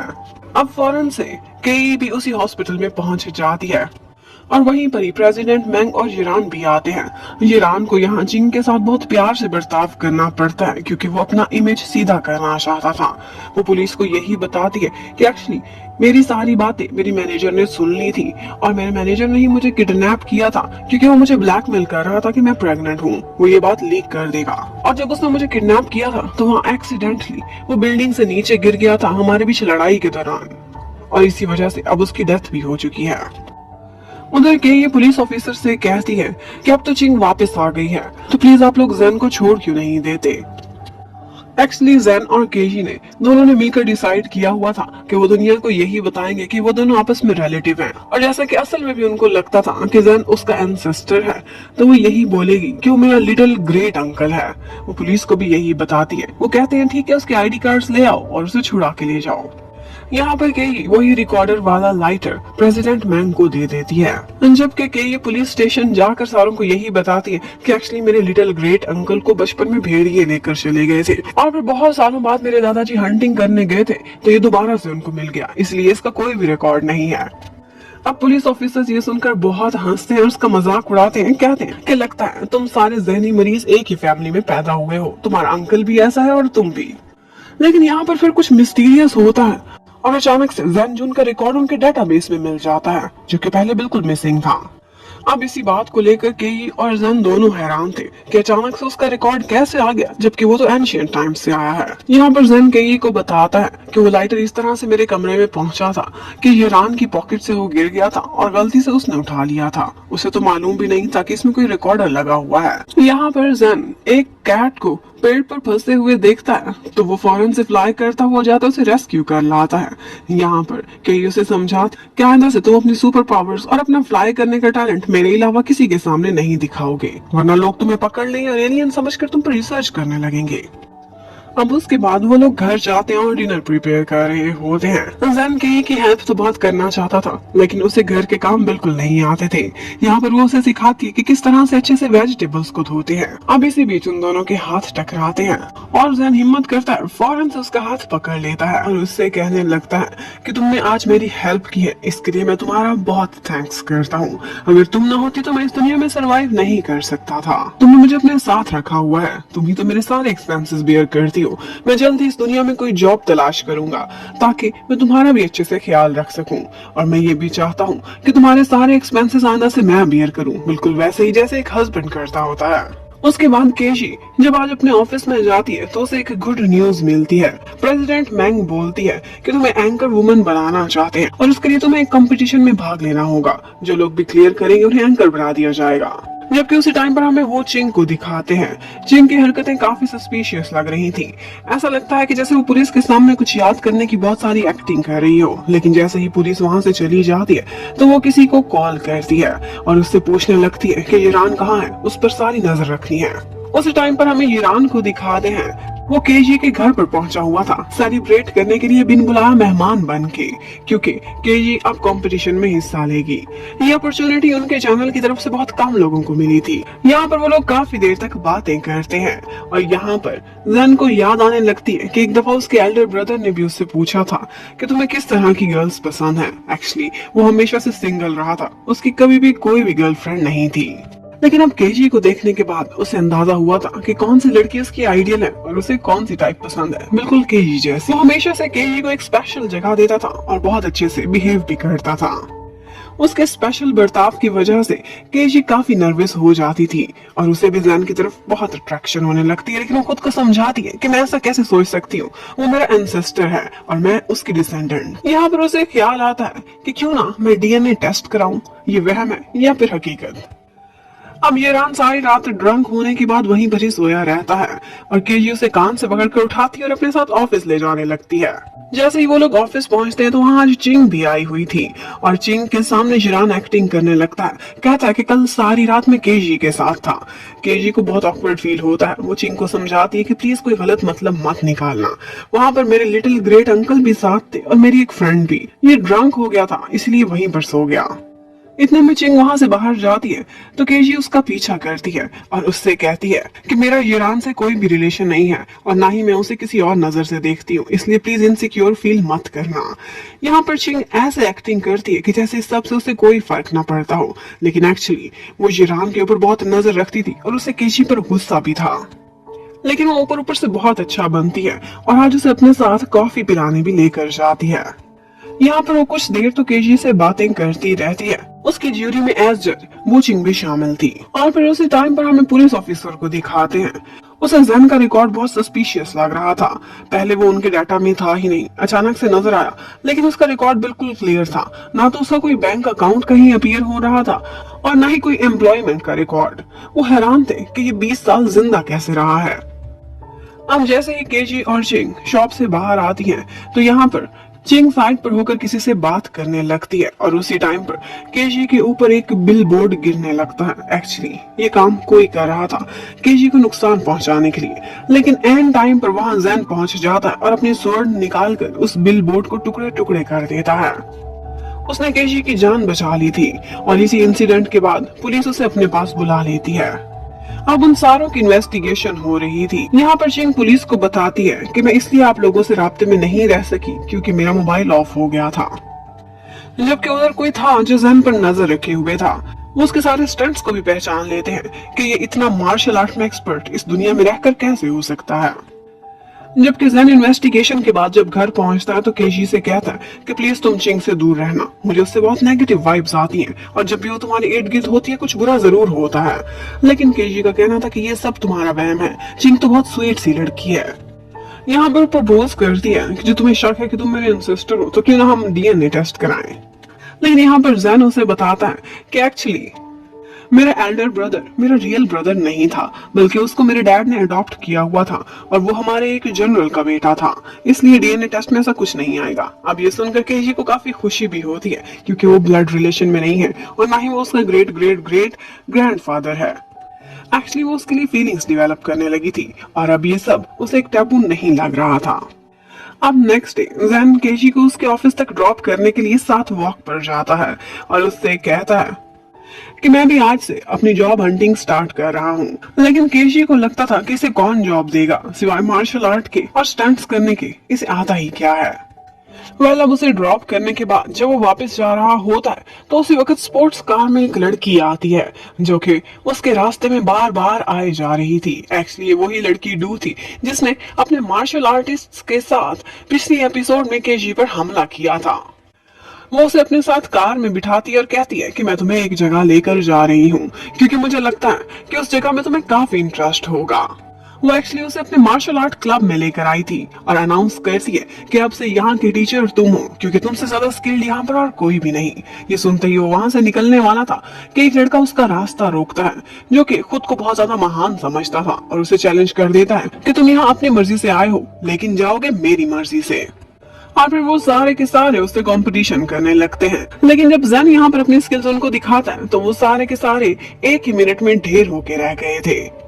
और ये देखते ही डू कहती है कि जेरान को छोड़ो, अब से मैं सबसे बड़ी फैन तो तुम्हारी बन चुकी हूँ क्योंकि तुम इस तरह से फाइट करते बहुत हॉट लगते हो। लेकिन आगे से जैन कहता है कि मुझे ये जॉब नहीं चाहिए। अब वो उसे रोकती है और कहती है कि मैं तुम्हें 50,000 पे करूंगी और फिर कीमत बढ़ा के 1 लाख तक पहुंच जाती है। अब ऑफ कोर्स उसे पैसे भी चाहिए थे, उसे पता था इस दुनिया में सरवाइव करना है और मैंने केजी का भी ख्याल रखना है, तो वो ये जॉब ऑफर एक्सेप्ट कर लेता है। घर जाकर केजी को बताता है, वो भी काफी खुश होती है और उसे समझ आ जाती है कि ये बहुत लकी है जो इसे पहले ही दिन जॉब मिल गई है। यहाँ बातों बातों में जैन उसे समझाने की कोशिश करता है कि देखो उस दिन जो बिल बोर्ड गिरा था उसका टारगेट तुम थी, चिंग नहीं थी, क्योंकि चिंग तो 2 मीटर दूर खड़ी हुई फोन पर बात कर रही थी और वो सीधा तुम्हारे ऊपर गिरा है और किसी ने गिराया है। अब केजी को भी ये सुनकर शक तो जरूर होता है, लेकिन एक्चुअली वो अपने कंपटीशन पर फोकस करना चाहती थी तो कहती है कि बाद में इस बारे में सोचूंगी। उधर हमें चिंग को दिखाते हैं कि उसके पास कल मार्शल आर्ट क्लब में फाइट वाली वीडियो पहुंच चुकी है। ये कैसे पहुंची है ये तो हमें अभी नहीं पता चलता, लेकिन वो इतना जरूर सोच लेती है कि जैन को तो अब वो फंसा कर ही रहेगी और वो पुलिस को यही बता देती है कि मेरे मैनेजर के साथ एक और भी हेल्पर था और मुझे याद आ चुका है वो कोई और नहीं बल्कि जैन जून था। अब पुलिस आती है और जैन को अरेस्ट करके इन्वेस्टिगेशन के लिए ले जाती है। आज कंपटीशन का दिन था और केजी बार बार यही देख रही थी कि यहाँ पर अभी तक मुझे चीयर अप करने के लिए जैन क्यों नहीं आया। इतने में जिरान आकर उसे बताता है कि एक्चुअली उसको चिंग ने अरेस्ट करा दिया है क्योंकि वो कहती है कि वो मेरे किडनैपर के साथ शामिल था। ये सुनते ही केजी चिंग के पास जाती है और उससे कहती है कि आपको कोई मिसअंडरस्टैंडिंग हुई होगी। लेकिन चिंग कहती है कि मुझे अब आहिस्ता आहिस्ता याद आ रहा है उस दिन जब मेरी आंख खुली थी तो मेरे किडनैपर के अलावा एक और लड़का था और वो जैन जून ही था। लेकिन आगे से केजी कहती है कि जब पार्टी के बाद मैं घर पहुंची थी तो जैन फौरन उस टाइम पे वहां पहुंच चुका था, इसलिए वो एक ही टाइम पर 2 जगहों पर कैसे हो सकता है। लेकिन केजी ये प्रूफ नहीं कर सकती थी क्योंकि वो विंडो के रास्ते आया था और सर्विलेंस कैमरा में उसकी कोई रिकॉर्डिंग नहीं थी। उधर जैन बेचारा बहुत परेशान हो रहा था, उसे समझ नहीं आ रही थी कि वो पुलिस वालों को कैसे समझाए और इतने में उन्हें पता चलता है कि मैनेजर लिन की पोस्टमार्टम रिपोर्ट अब पहुंच चुकी है। जबकि उधर प्रेसिडेंट मैंग आती है केजी के पास और उससे कहती है कि अगर तुम अपने लिटिल ग्रेट अंकल को बचाना चाहती हो तो फिर तुम्हें खुद ही कोई चाल चलनी पड़ेगी। वो लाइटर वाली रिकॉर्डिंग भी उसे सुनवाती है, जो कि एक्चुअली केजी को भी नहीं पता थी। उस दिन उसके चले जाने के बाद चिंग यही कह रही थी कि एक्चुअली वो प्रेग्नेंट नहीं है, लेकिन ये सारा कुछ वो जिरान को फंसाने के लिए कर रही है। जिरान वाकई इनोसेंट था और वो उसे यही धमका रही होती है कि अगर तुम मुझसे शादी नहीं करोगे तो मैं दुनिया के सामने तुम्हें बदनाम कर दूंगी। अब वो वही लाइटर वाली रिकॉर्डिंग लेकर चिंग के पास जाती है और उससे कहती है कि इससे साफ पता चलता है कि तुम झूठ बोल रही थी और उस लड़की जिरान को ब्लैकमेल कर रही थी। मुझे तो ये लगता है कि तुम किडनैप हुई ही नहीं थी, बल्कि तुम खुद गायब हुई थी। और फिर यहाँ पर वो कुछ ऐसी बातें कर जाती है जो उसे नहीं करनी चाहिए थी, और इसके साथ ही वो केजी से वो लाइटर छीनना चाहती थी ताकि रिकॉर्डर उसके पास पहुंच जाए। लेकिन उसी टाइम पर कंपटीशन के स्टेज पर ये सारी रिकॉर्डिंग चलती रहती है। ये प्रेसिडेंट मैंग करा रही थी, ऊपर से पुलिस आती है और वो चिंग को अरेस्ट भी कर लेती है, क्योंकि उसके मैनेजर लिंग के पोस्टमार्टम में कुछ ऐसा आया था कि वो बिल्डिंग के गिरने से नहीं बल्कि गर्दन पे किसी के हमला करने से मरा है। अब कंपटीशन में बैठे हुए सारे लोगों को केजी एक हीरो लग रही थी और वो उसी के लिए चीयर अप कर रहे होते हैं। एक्चुअली ये सारी चाल प्रेसिडेंट मैंग में चली थी, क्योंकि उसे पता था कि चिंग उसके भाई जिरान को ट्रैप करना चाहती है, तो उसने उसे पता ही नहीं चलने दिया और उसी को ही ट्रैप करा लिया था। लेकिन वो चिंग जब पुलिस के सामने बैठी हुई होती है तो वो कुछ भी ऐसा नहीं बताती, बल्कि वो इतनी स्टिफ थी कि उसे देखकर लग रहा था कि इसके सीने में और भी बहुत से राज हैं जो कि दफन हैं। जबकि अब जन को छोड़ दिया जाता है क्योंकि वो इनोसेंट प्रूफ हो चुका था। वो जैसे ही बाहर आता है केशी को उसकी बहुत फिक्र हो रही थी। वो अचानक से उसकी लाइफ में आया था, हमेशा उसे प्रोटेक्ट करता था और आज केजी ने उसको प्रोटेक्ट किया था। वो उसे कुछ भी बोलने नहीं देती, बल्कि उसे किस कर लेती है और उसके बाद कहती है कि प्लीज इस बारे में मुझसे कोई बात न करना और चुपचाप घर जाके सो जाना। अब सारी रात केजी को भी सपनों में बार बार जन नजर आ रहा था। ऐसा लगता था कि जैसे यहाँ की बहुत सी मॉडर्न सी गर्ल्स उससे जन को छीन लेंगी, जबकि दूसरी तरफ जन को भी बार बार सपने में यही दिख रहा था कि वो केजी को किस कर रहा है। अब वो उठती है और बहुत रिपेंट करती है कि उसने जज्बाती हो कि वो कर दिया जो उसे भी नहीं करना चाहिए था। अब उसे शर्म आ रही थी कि वो कैसे जैन का सामना करेगी।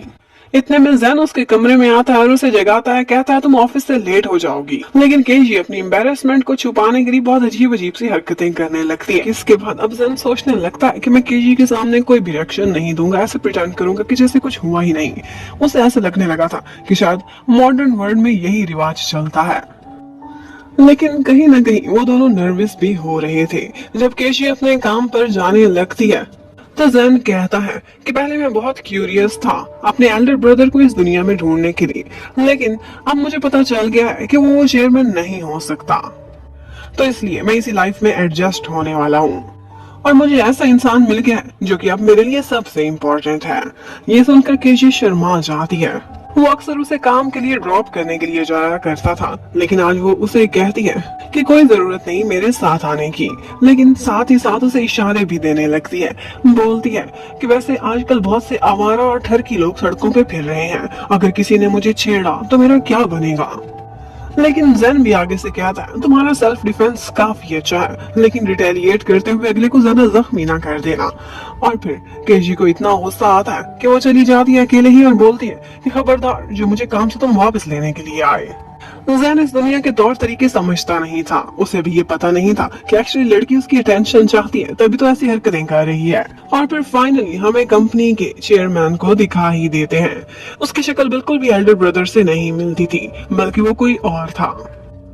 और फिर हमें पुराने जमाने में ले जाते हैं। एक्चुअली पुराने जमाने में उसका नाम जिन था और उसने एक दफा जैन की आंटी की जान भी बचाई थी और आंटी की शक्ल बिल्कुल प्रेसिडेंट मैंग के जैसी थी। उधर जैन जब अपने काम पर जाता है तो आगे डू सिर्फ अकेली ही स्टूडेंट खड़ी हुई होती है और वो कहती है कि बाकी सारों ने आज छुट्टी कर ली, इसलिए तुम मुझे ही सिर्फ स्पेशल क्लास दोगे।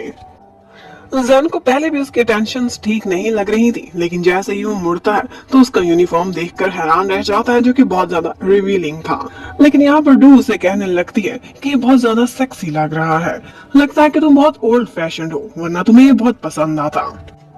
लेकिन जैन उसे खुद को सीड्यूस नहीं करने देता, बल्कि उसे वहीं छोड़कर चला जाता है। अब वहां से जाते हुए जैन की मुलाकात यिरान से हो जाती है और उसे समझ आ जाती है कि अपनी लव लाइफ के सारे मशवरे उसे किससे लेने चाहिए। यिरान ऑफ कोर्स वो गर्ल्स में बहुत पॉपुलर था। केशी का हमेशा कोई ना कोई पीछा करता रहता था। आज वो हैरान थी कि जैन ने मेरी बात को इतना सीरियस कैसे ले लिया। वो तो हमेशा उसे लेने के लिए आया करता था, लेकिन आज वो ईरान के साथ बैठे ड्रिंक कर रहा होता है और कहता है कि मुझे आपसे मशवरा चाहिए एक ऐसी फील्ड में जिसमें आप एक्सपर्ट हैं। एक्चुअली वो उसे अपना लव गुरु बनाने वाला था। उधर केजी ने घर पहुंचने से पहले नोटिस कर लिया था कि कोई है जो उसका पीछा कर रहा है। अब वो भाग के अपने घर में घुस जाती है। पहले तो उसे लगा था कि शायद फेफे का कोई बॉयफ्रेंड है और उसके पीछे यहाँ तक पहुंच आया है, लेकिन फेफे उसे ये बात क्लियर कर देती है। अब कोई घर में घुसने वाला था कि वो चेयर उठाकर उस पर हमला करने के लिए रेडी थी, लेकिन आगे ड्रंक होकर जैन वापस आया था जिसकी उसने ठीक ठाक ठुकाई भी लगा दी थी। अब वो उसको मेडिसिन भी लगाती है और उसके बाद उससे कहने लगती है कि मैंने कल वाली किस के बारे में तुमसे कुछ बात करनी थी, तुमने मुझे कोई भी रिस्पांस क्यों नहीं दिया। लेकिन वो जैसे ही मुड़कर देखती है तो जन तो खराटे लेता हुआ सो चुका था। और फिर नेक्स्ट डे हमें प्रेसिडेंट मैंग को दिखाते हैं जो कि जिन के साथ खड़ी हुई थी। जिन ही चेयरमैन था। उसने इस साल रेवेन्यू में बहुत अच्छा परफॉर्म किया था और मैंग को देखकर लगता था कि जैसे उसका जिन पर क्रश है, लेकिन जिन को हमेशा अपने कामों की ही पड़ी हुई होती है।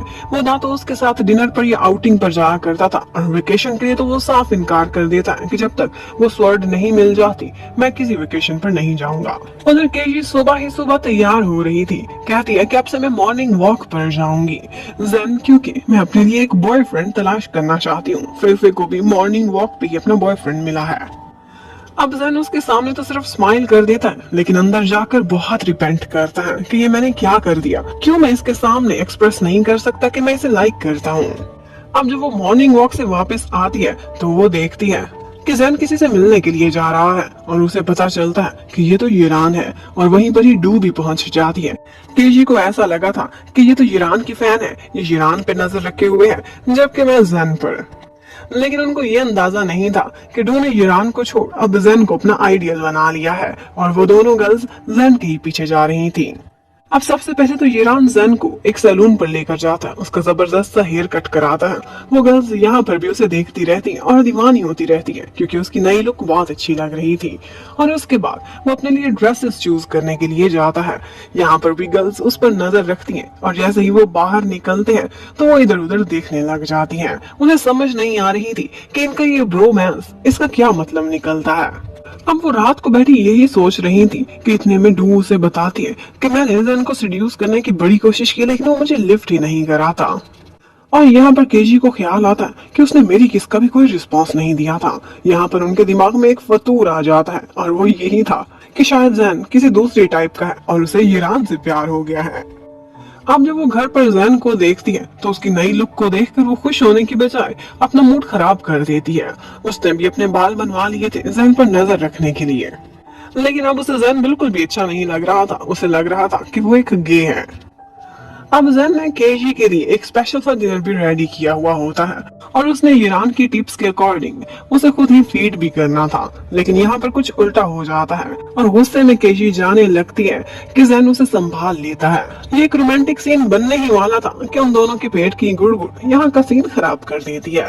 अब केजी अपना शक कंफर्म करना चाहती थी। वो उसे इंटरनेट पर कुछ इन्फॉर्मेशन दिखाती है कि कुछ बॉयज होते हैं जिनको बॉयज में इंटरेस्ट होता है। बीएल की डेफिनेशन बताती है और आगे से उससे पूछती है तो उसे इस सब में कोई भी ऑब्जेक्शन नहीं थी। अब उसे कंफर्म हो जाता है कि ये कितना गिरा हुआ इंसान है और इसे ईरान से ही प्यार है। अब नेक्स्ट डे वो फिर से उनका पीछा करती हैं और उनको पता चलता है कि ईरान और जैन दोनों एक डेट पर एक रेस्टोरेंट में पहुंचे हुए हैं। अब वो दोनों उनको देख रही होती हैं। एक्चुअली यहाँ पर ईरान उसको एक नया लेसन देता है, कहता है कि मेरा ट्रम्प कार्ड, इस तरह से तुम लड़की का दिल जीत सकते हो। अब यहाँ पर वो दोनों रोमांटिक मूव्स की प्रैक्टिस कर रहे होते हैं और आई लव यू कॉन्फिडेंस से कैसे बोलना है ये भी वो उसे प्रैक्टिस कराता है। और उनकी लिपसिंग से उन दोनों गर्ल्स को ऐसे लगता है कि ये दोनों एक दूसरे को प्रपोज कर रहे हैं। डू तो यहाँ ऊपर से पहुंच जाती है और आकर ईरान की पिटाई करने लग जाती है, जबकि केजी जैन से नाराज होकर वहाँ से जा रही थी। वो केजी को रोकता है, वो नहीं रुक रही थी तो उसे एक ट्री के साथ लगाकर वहीं खड़ा हो जाता है। अब वो एकदम मैनली और रोमांटिक लग रहा था। वो उसे फौरन से किस करता है और इसके साथ ही उसकी सारी फीलिंग्स एक्सप्रेस हो गई थी। अब उसे कुछ भी बोलने की जरूरत नहीं थी। वो कहता है कि जो कुछ तुमने देखा है असल में ऐसा कुछ भी नहीं है। मैं ईरान में इंटरेस्टेड नहीं, बल्कि वो मुझे सिखा रहा था कि मैंने अपने लव को कैसे एक्सप्रेस करना है और अगर मैं किसी से प्यार करता हूँ, कोई मेरे लिए सबसे इम्पोर्टेंट है तो वो तुम ही हो। अब यहाँ पर भी कोई इन दोनों को देख लेता है। अब रात को जैन यही सोच रहा था कि किस तरह से मैं अपनी गर्लफ्रेंड का दिल जीत सकता हूँ। एक्चुअली केजी को एक्शन मूवीज बहुत पसंद थी और स्पाइडरमैन तो उसका फेवरेट था। तो वो सोचता है कि मेरे अंदर ये स्किल्स भी हैं तो मैं भी हीरो बन सकता हूँ। अब वो सारा दिन तो मार्शल आर्ट क्लब पर लेसन दिया करता था, जहाँ पर सारा दिन ईरान के अड्डों की फाइटिंग होती रहती थी, जबकि शाम को वो हीरो बन जाता था और लोगों को रेस्क्यू किया करता था। सोशल मीडिया पर भी उसी के ही चर्चे थे और उसका नाम था हीरोइक मैन। केजी के ऑफिस में भी नेक्स्ट टारगेट यही था कि उन्होंने अपने मीडिया चैनल पर रियल हीरोइक मैन को दिखाना है। वो कभी बेडशीट तो कभी सोफे का कवर पहनकर लोगों के सामने आया करता था। उसने हमेशा मास्क भी लगाया होता था, किसी ने भी उसकी शक्ल नहीं देखी हुई थी। तो जैन सोशल वर्क तो कर लेता था हीरो बन के, लेकिन उसके साथ साथ उसे पैसों की भी जरूरत थी। तो वो सोचता है कि क्यों ना मैं पार्ट टाइम में एक स्टंट मैन बन जाऊं। और यही बात वो केजी से भी डिस्कस करता है। केजी उसको परमिशन दे देती है, लेकिन कहती है कि किसी भी तरह से तुम्हारी सुपर पावर्स का किसी को भी कोई आइडिया नहीं लगना चाहिए। और फिर उसे कहती है कि कल 1 जून है, 1 जून चिल्ड्रंस डे होता है, क्यों ना हम दोनों भी इस दिन को मनाएं। अब जैन हैरान था कि चिल्ड्रन से हमारा क्या लेना देना, लेकिन फिर उसे कहता है ठीक है हम दोनों डेट पर जाएंगे कहीं मूवी देखने के लिए। लेकिन केजी का कुछ और ही मूड था। वो कहती है क्यों ना हम घर पर ही रहें और इकट्ठे समय बिताएं, जैसे लवर्स को करना चाहिए वैसे ही करें। यहाँ पर जैन कहता है मैं सब समझ गया और अब तैयार रहना, कल रात के लिए मैं तुम्हें अपना फर्स्ट टाइम दूंगा। अब केजी ये सुनकर बहुत शर्मा जाती है और अपने कमरे में चली जाती है। लेकिन नेक्स्ट डे केजी ने अपने ऑफिस से जल्दी छुट्टी लेकर वापस आना था, लेकिन उसे पता चलता है कि आज ही वो लोग एक मिशन करने लगे हैं और उस मिशन पर उन्होंने रियल हीरोइक मैन का असल फेस दिखाना है। वो खुद ही विक्टिम बनकर बैठेंगे और ऑफ कोर्स उस एरिया में हीरोइक मैन उसे बचाने के लिए आएगा। उधर जैन तो बहुत खुश था। वो भी जल्दी जल्दी अपने मार्शल आर्ट की क्लासेस देने के बाद वापस आ रहा था, क्योंकि उसने अपनी फर्स्ट टाइम स्किल्स दिखानी थी केजी को। अब केजी जब घर आती है तो कहती है कि सॉरी मैंने तुमसे जो वादा किया था पूरा नहीं कर सकती, क्योंकि आज रात मुझे ओवर टाइम करना है। और उसे सब बता देती है कि किस तरह से हम लोगों का प्लान है। हमने रियल हीरोइक मैन को कैमरा पर दिखाना है। अब असल हीरो तो जैन ही था। वो उनकी सारी प्लानिंग समझ जाता है, लेकिन बिल्कुल खामोश रहता है। और फिर इतने में वो उसके सामने डिनर लेकर आ जाता है। उस खाने की लुक बिल्कुल भी अच्छी नहीं लग रही थी। जैन कहता है मैंने रेसिपी को बिल्कुल ठीक से फॉलो किया है, शक्ल वैसी नहीं निकली, लेकिन मुझे लगता है टेस्ट जबरदस्त होगा। लेकिन वो रेसिपी बिल्कुल भी अच्छी नहीं थी। और एक्चुअली यही वो फर्स्ट टाइम था जिसका कल जैन ने जिक्र किया था। वो फर्स्ट टाइम कुकिंग की बात कर रहा था। उसने लाइफ में पहली दफा कुकिंग की थी और वो भी केई के लिए। अब केजी सोचती है कितना भोला भाला स्वीट सा बॉयफ्रेंड मेरे ही हिस्से में आना था क्या। अब डिनर के बाद वो बाहर खड़ी हो जाती है एक विक्टिम बनकर, और दूर से जैन भी उस पर नजर रखे हुए था। इतने में उसके करीब एक जोकर आता है। वो समझ जाती है कि ये उसी का ही कोई पार्टनर होगा, लेकिन वो उसी वक्त नाइफ निकाल लेता है और उस पर हमला करता है। वो वहाँ से भागने की बहुत कोशिश करती है, एक जगह खुद को छुपा लेती है। जैन सोचने लगता है कि ये सारा कुछ इतना रियल क्यों लग रहा है। एक्चुअली ये सब रियल में ही था। उसका टीम मेंबर तो वहाँ पहुंचा ही नहीं था, बल्कि असल में ही किसी ने केई पर हमला कर दिया था। अब क्लाउन के रूप में एक्चुअली केजी का कोई दुश्मन आया था, जो कि रियल में उस पर हमला कर देता है। उसके हाथ में एक नाइफ भी था, वो लिए उसके पीछे पीछे जा रहा था। यहाँ पर जैन जून आकर उसे बचाता है, लेकिन जैन को अंदाजा नहीं था कि ये नाइफ रियल होगा। उसे लगा था कि ये सब लोग एक्टिंग कर रहे हैं, और इसी बीच उसे एक घाव भी लग जाता है। अब जैन उसे जैसे ही मारता है वो तो वहां से भाग जाता है, लेकिन उसके पीछे पीछे अब नकली वाला क्लाउन भी पहुंच चुका था, और इसको जैन ने इतना मारा था कि मार मार के बेचारे का बुरा हाल कर दिया था। अब इसी बीच केजी ने तो जैन को पहचान लिया था मास्क में भी। वो उसे अच्छे से जानती थी, लेकिन दूसरे लोग नहीं पहचान पाए थे। अब वो जैसे ही घर पहुंचती है तो देखती है कि जैन को कमर पर चोट लगी हुई है, लेकिन वो ऐसे एक्टिंग करता है जैसे उसे कुछ भी नहीं हुआ। यहाँ पर केजी कहती है कि मुझे पता है तुम ही रियल हीरोइक मैन हो, तुमने अभी अभी मुझे बचाया है, और ये तो मैं जरूर ही कंफर्म करूंगी। अभी के अभी अपने कपड़े उतारो और दिखाओ मुझे कि तुम्हें कोई घाव नहीं लगा। अब बस जैन आगे आगे था और केई पीछे पीछे। वो उसे बहुत कहता है कि गर्ल्स को तो जेंटल और शर्मीला होना चाहिए, तुम कैसी बातें कर रही हो। लेकिन केई का कहना था कि तुम मेरे बॉयफ्रेंड हो, एक ना एक दिन तो मैंने तुम्हें देखना ही है, तो क्यों ना आज ही तुम अपने कपड़े उतार के मुझे चेक कराओ। और बस फिर इनकी फाइट चलती रहती है, और ये फाइट आकर कोई रुकवाता है तो वो उनके नेबर्स थे, जिन्होंने पुलिस को बुला लिया था कि ये दोनों इनडिसेंट बातें कर रहे हैं। बेशक यहाँ कपल रहता है, लेकिन इन्हें कुछ तो मैनर्स होने चाहिए कि इर्द गिर्द हमसाए भी हैं। अब ये सुनने के बाद केजी और जैनजून बहुत हंसते हैं। अब नेक्स्ट मॉर्निंग केई जन को सुबह सुबह उठाती है और अपने साथ जॉगिंग पर ले जाती है। अब यहाँ पर उसे अच्छे से अंदाजा हो गया था कि वो ठीक से नहीं भाग सक रहा। इसका मतलब है कि ये चोट इसी को लगी है और यही गल का हीरोइक मैन था। अब नेक्स्ट डे उनके ऑफिस में मीटिंग होती है, पर केई जन को छुपाना चाहती थी तो वो झूठ बोल देती है कि नहीं, उसकी तो हाइट भी छोटी थी और उसकी उम्र भी काफी ज्यादा लग रही थी। लेकिन इस बात से उसकी एक कोलीग जिसका नाम शियाओ था उसे काफी शक हो जाता है कि कुछ तो छुपा रही है। उधर जैन को उसका मार्शल आर्ट क्लब में फ्रेंड रूई मिलता है। आज उसे भी कुछ चोट लगी हुई थी। वो बस इतना ही कहता है कि मैं सीढ़ियों से गिर गया था। रूई ने थोड़े ही दिनों में जन से काफी दोस्ती कर ली थी और वो उसे डिनर पर इनवाइट करता है और कहता है कि साथ में केई को भी जरूर लेकर आना, अपनी गर्लफ्रेंड को। और यहीं पर ही हमें एक और बात भी पता चलती है और वो ये है कि एक्चुअली रूई ने ही मिस डू को ये रिकमेंड किया था कि मार्शल आर्ट क्लब का नया टीचर जैनजून को ही बनाया जाए। अब इन बातों की वजह से उसका कैरेक्टर काफी सस्पिशियस हो गया था। आज वो तीनों इकट्ठे लंच कर रहे होते हैं तो यहाँ हमें पता चलता है कि एक्चुअली रूई की एक गर्लफ्रेंड थी, वो कोई सुपरस्टार थी और उससे उसका सीक्रेट रिलेशन था। आजकल उसे कोई मसला हो गया है और वो उसे बहुत ज्यादा मिस भी करता है।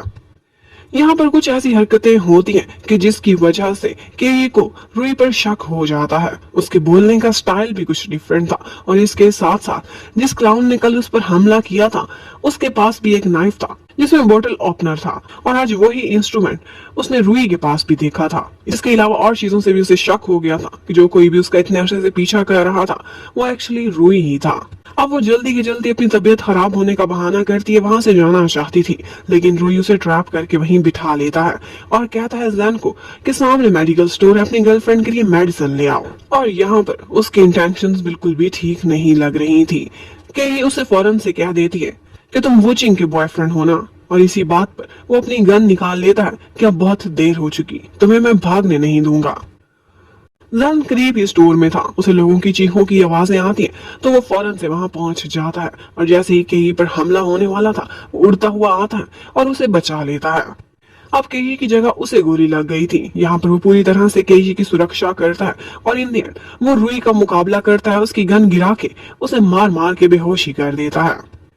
उसे गोली लग गई थी और वो बुरी तरह घायल भी था लेकिन उसे बहुत खुशी थी कि उसने केई को एक खरोच भी नहीं आने दी। इसी के साथ ही वो बेहोश हो जाता है और उसे सपना आने लगता है कि उसका एल्डर ब्रदर उसे हमेशा यही कहा करता था कि जब भी तुम्हें कोई लड़की मिले जो तुम्हारे लिए परफेक्ट हो तो देर मत करना, उससे फौरन से फौरन शादी कर लेना।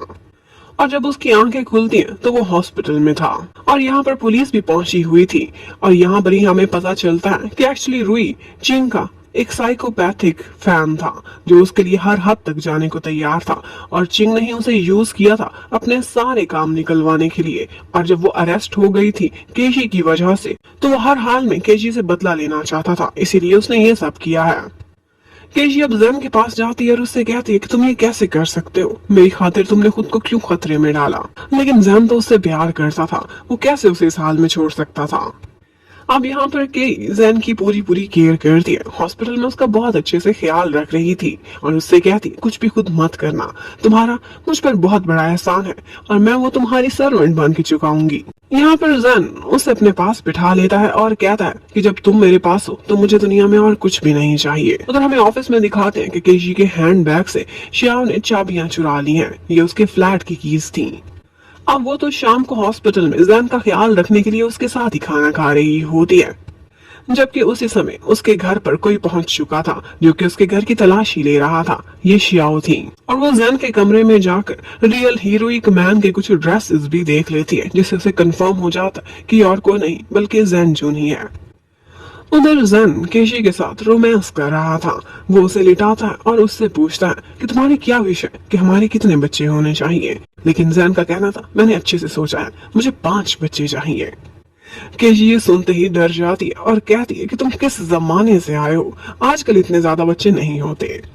लेकिन डरने से ज्यादा एक्चुअली वो शर्मा गई थी। और फिर हमें दिखाते हैं कि आज डू केजी के ऑफिस में आई हुई थी। केजी ने असिस्टेंट एंकर बन के अपना काम शुरू करना था, लेकिन उसे एंड टाइम पर पता चलता है कि ये काम उसकी जगह डू को मिल चुका है, क्योंकि उसके फादर बोर्ड ऑफ डायरेक्टर के मेंबर हैं और उनकी बिगड़ी बेटी की यही विश थी। और ये विश उसे कहां से आई थी? एक्चुअली जैन ने उसके सामने एक दफा कहा था कि मुझे एंकर वुमेन बहुत अच्छी लगती हैं। उसका इशारा तो केजी की तरफ था। और उसी टाइम पर हमें जैन को दिखाते हैं वो हॉस्पिटल में एक वॉशरूम में खड़ा केजी को प्रपोज करने के लिए तरीके सोच रहा था। वो काफी नर्वस था और उसे समझ भी नहीं आ रही थी कि वो किस तरह से उसे प्रपोज करे। इतने में बाहर एक पेशेंट उसे गिरी हुई मिलती है। वो एक्चुअली पेशेंट नहीं बल्कि शियाओ थी, जो रूप बदल के वहाँ पर एक्टिंग कर रही थी। यहाँ पर वो जैन से दोस्ती कर लेती है और उसे बताती है कि मुझे हार्ट डिजीज है, मेरे बचने के चांसेस बहुत कम है। उसने जैन की हमदर्दियां तो समेट ही ली थी। जबकि उधर प्रेसिडेंट मैंग केजी को बताती है कि असिस्टेंट एंकर तुमने ही बनना था, लेकिन एंड टाइम पर हमारी कंपनी के चेयरमैन ने ये फैसला बदल दिया और तुम्हारी जगह किसी और को रख दिया है, इसलिए मैं तुमसे सॉरी करती हूँ। उधर जैन जून को दिखाते हैं। उसने प्रपोज करने के लिए जिरान को बहुत सारी चीजें लाने को कहा था। इतने में केजी ऊपर से आती है और उससे कहती है कि देखो, तुमने ही डू को बताया था कि तुम्हें एंकर वुमेन पसंद है, इसी वजह से मेरी सीट खराब हो गई है। लेकिन आगे से जैन का कहना था कोई बात नहीं, अच्छी बात है, अब तुम ज्यादा बिजी नहीं रहोगी और मेरे साथ ज्यादा समय बिता सकती हो, हम दोनों अक्सर डेट पर जाया करेंगे। अब वो केजी को इन्वाइट करता कि परसों रात ठीक 12 बजे हम अपने घर के रूफ टॉप पर मिलेंगे। लेकिन डॉक्टर्स जरूर थोड़े परेशान थे, क्योंकि जैन की इम्यूनिटी ज्यादा पावरफुल नहीं थी। उसका घाव जल्दी नहीं भरता था। वो लोग उसे छुट्टी नहीं देना चाहते थे, लेकिन वो बताता कि मेरे लिए बहुत इंपॉर्टेंट दिन है। मेरी गर्लफ्रेंड हमेशा समर्स में बहुत सैड हो जाती है, क्योंकि उसने समर्स में ही अपनी फैमिली को खोया था। अब मैं उसे प्रपोज करना चाहता हूँ, शादी के लिए एक नई फैमिली देना चाहता हूँ, इसलिए प्लीज मुझे परसों रात की छुट्टी दे दी जाए। अब नेक्स्ट डे शियाओ भी जैन को मिलने के लिए आती है और उसको एक हीरो का ड्रेस दिखाती है। कहती है कि मैं रियल हीरोइक मैन की क्रेजी फैन हूँ, प्लीज ये पहन के मुझे दिखाओगे। रियल हीरोइक मैन मुझे तुम्हारे जैसा दिखता है, तो क्या ये रियल हीरोइक मैन को भी सूट करेगा कि नहीं? लेकिन जैन को याद आता है केजी ने उसे बताया था किसी को तुम्हारी सुपर पावर्स का नहीं पता चलना चाहिए, वरना ये लोग तुम पर एक्सपेरिमेंट करेंगे और तुम्हें मुझसे बहुत दूर ले जाएंगे। वो ये कपड़े पहनने से इनकार कर देता है।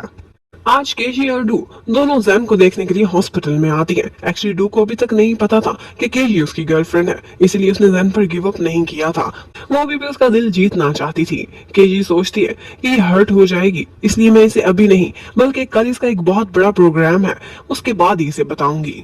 और वो दिल ही दिल में बहुत गिल्टी भी फील करती है कि आखिर मैं इसकी फ्रेंड हूँ, इससे सब कुछ छुपाना पड़ रहा है। और उसके बाद हॉस्पिटल में शियाओ की कॉल आती है जैन को, जो उससे कहती है कि मैं सुसाइड कर रही हूँ। और वो हॉस्पिटल की रूफ टॉप पर बैठी हुई थी। जैन फौरन से वहां पहुंचता है, लेकिन उसे आगे आने से मना कर देती है। वो ऐसे प्रिटेंड करती है कि जैसे वो अपनी बीमारी से थक के अब खुद ही मरना चाहती है। वो किसी के रोकने से बिल्कुल नहीं रुक रही थी। यहाँ पर जैन उसके हीरो, उसके आइडल यानी कि हीरोइक मैन की तरह से एक्टिंग करने लगता है। वो उस पर विश्वास नहीं करती, कहती है ठीक है फिर ये कपड़े पहन के दिखाओ। वो उसे जैसे कपड़े भी पहन लेता है, लेकिन शियाओ का कहना था कि ये सब झूठ है, तुम मुझे बहलाने के लिए कर रहे हो। और यहाँ पर वो जैसे ही रूफ टॉप से गिरने वाली थी, जैन उड़ता है और आकर उसे संभाल लेता है। यहाँ पर उसकी बहुत सारी सुपर पावर्स उसके सामने रिफ्लेक्ट हुई थी और यही सारा कुछ कैमरे में भी रिकॉर्ड हो रहा था।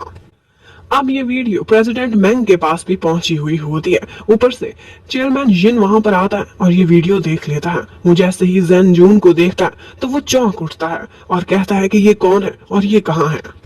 जैसे ही उसे पता चलता है कि हॉस्पिटल में, तो वो भागता हुआ वहां जाता है।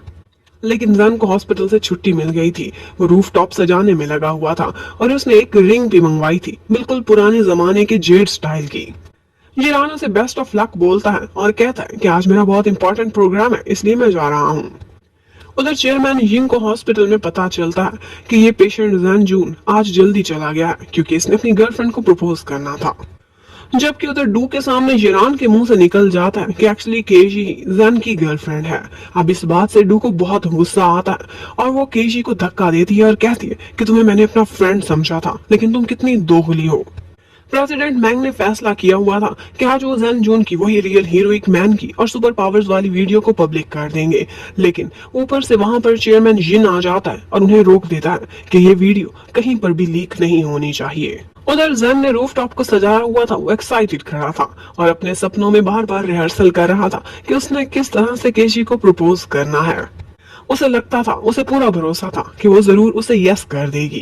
केशी का आज ओवर टाइम था। यहाँ पर शो के बीच डू को थोड़ी डिफिकल्टी होती है क्योंकि वो इतनी प्रोफेशनल नहीं थी। तो यहाँ पर केशी क्रॉल करती हुई जाती है और उसे स्क्रिप्ट पकड़ाकर उसकी हेल्प करने लगती है। इसी बात की वजह से डू का दिल फिर से साफ हो जाता है और वो शो के बाद केशी को थैंक्स करती है और केशी भी उसे सॉरी करती है कि मैं तुम्हारी फ्रेंड थी, मुझे तुम्हें जल्दी बता देना चाहिए था, लेकिन तुम इतनी अमीर हो, मेरे से ज्यादा सुंदर हो, तो तुम्हें और भी अच्छे अच्छे लड़के मिल सकते हैं, मुझे पूरा भरोसा है।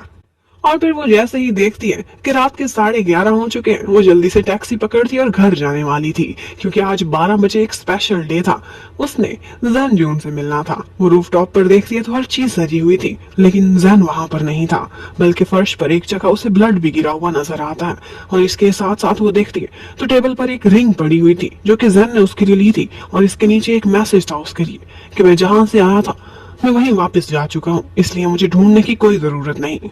उसे लगा था कि वो मुझसे कोई प्रैंक कर रहा है, लेकिन जब वो अंदर जाती है तो उसे एक और इन्वेलप मिलता है जिसमें बहुत डिटेल्ड एक लेटर लिखा हुआ था। उसमें जैन उससे यही कह रहा था कि मुझे वापस जाने का एक रास्ता मिल गया है, मैं जल्दी में था इसलिए तुम्हें गुड बाय कहने का भी मौका नहीं मिला। तुम्हारे साथ जो भी समय बिताया वो मेरे लिए बहुत प्रेशियस है, लेकिन जो मेरा टाइम है, जो मेरा जमाना है, उसमें मुझे वापस जाना ही होगा। अब यहाँ पर केजी को याद आता है कि वो कुछ दिनों से टाइम ट्रैवल की बुक्स भी पढ़ता रहा था। इतने में वहां पर फेफे भी आ जाती है। वो जैन को तलाश कर रही थी, लेकिन यहाँ पर केजी बिल्कुल साइलेंट बैठी होती है। उससे कहती है कि जैन जून वापस लौट चुका है और अब वो कभी नहीं आएगा। वो बहुत स्ट्रांग बनना चाहती थी, लेकिन अब बहुत रोती है।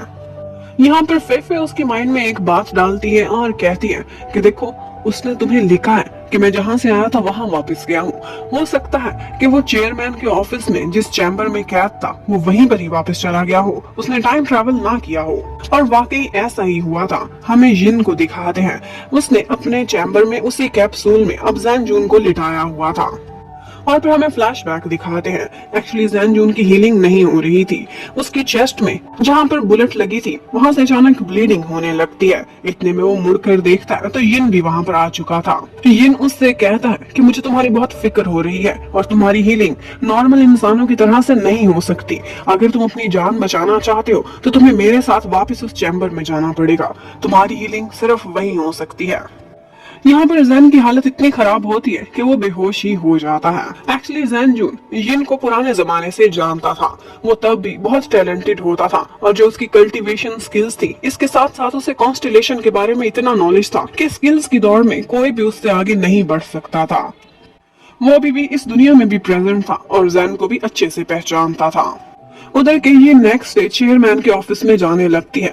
उनके फ्लोर पर आने की किसी को भी परमिशन नहीं थी।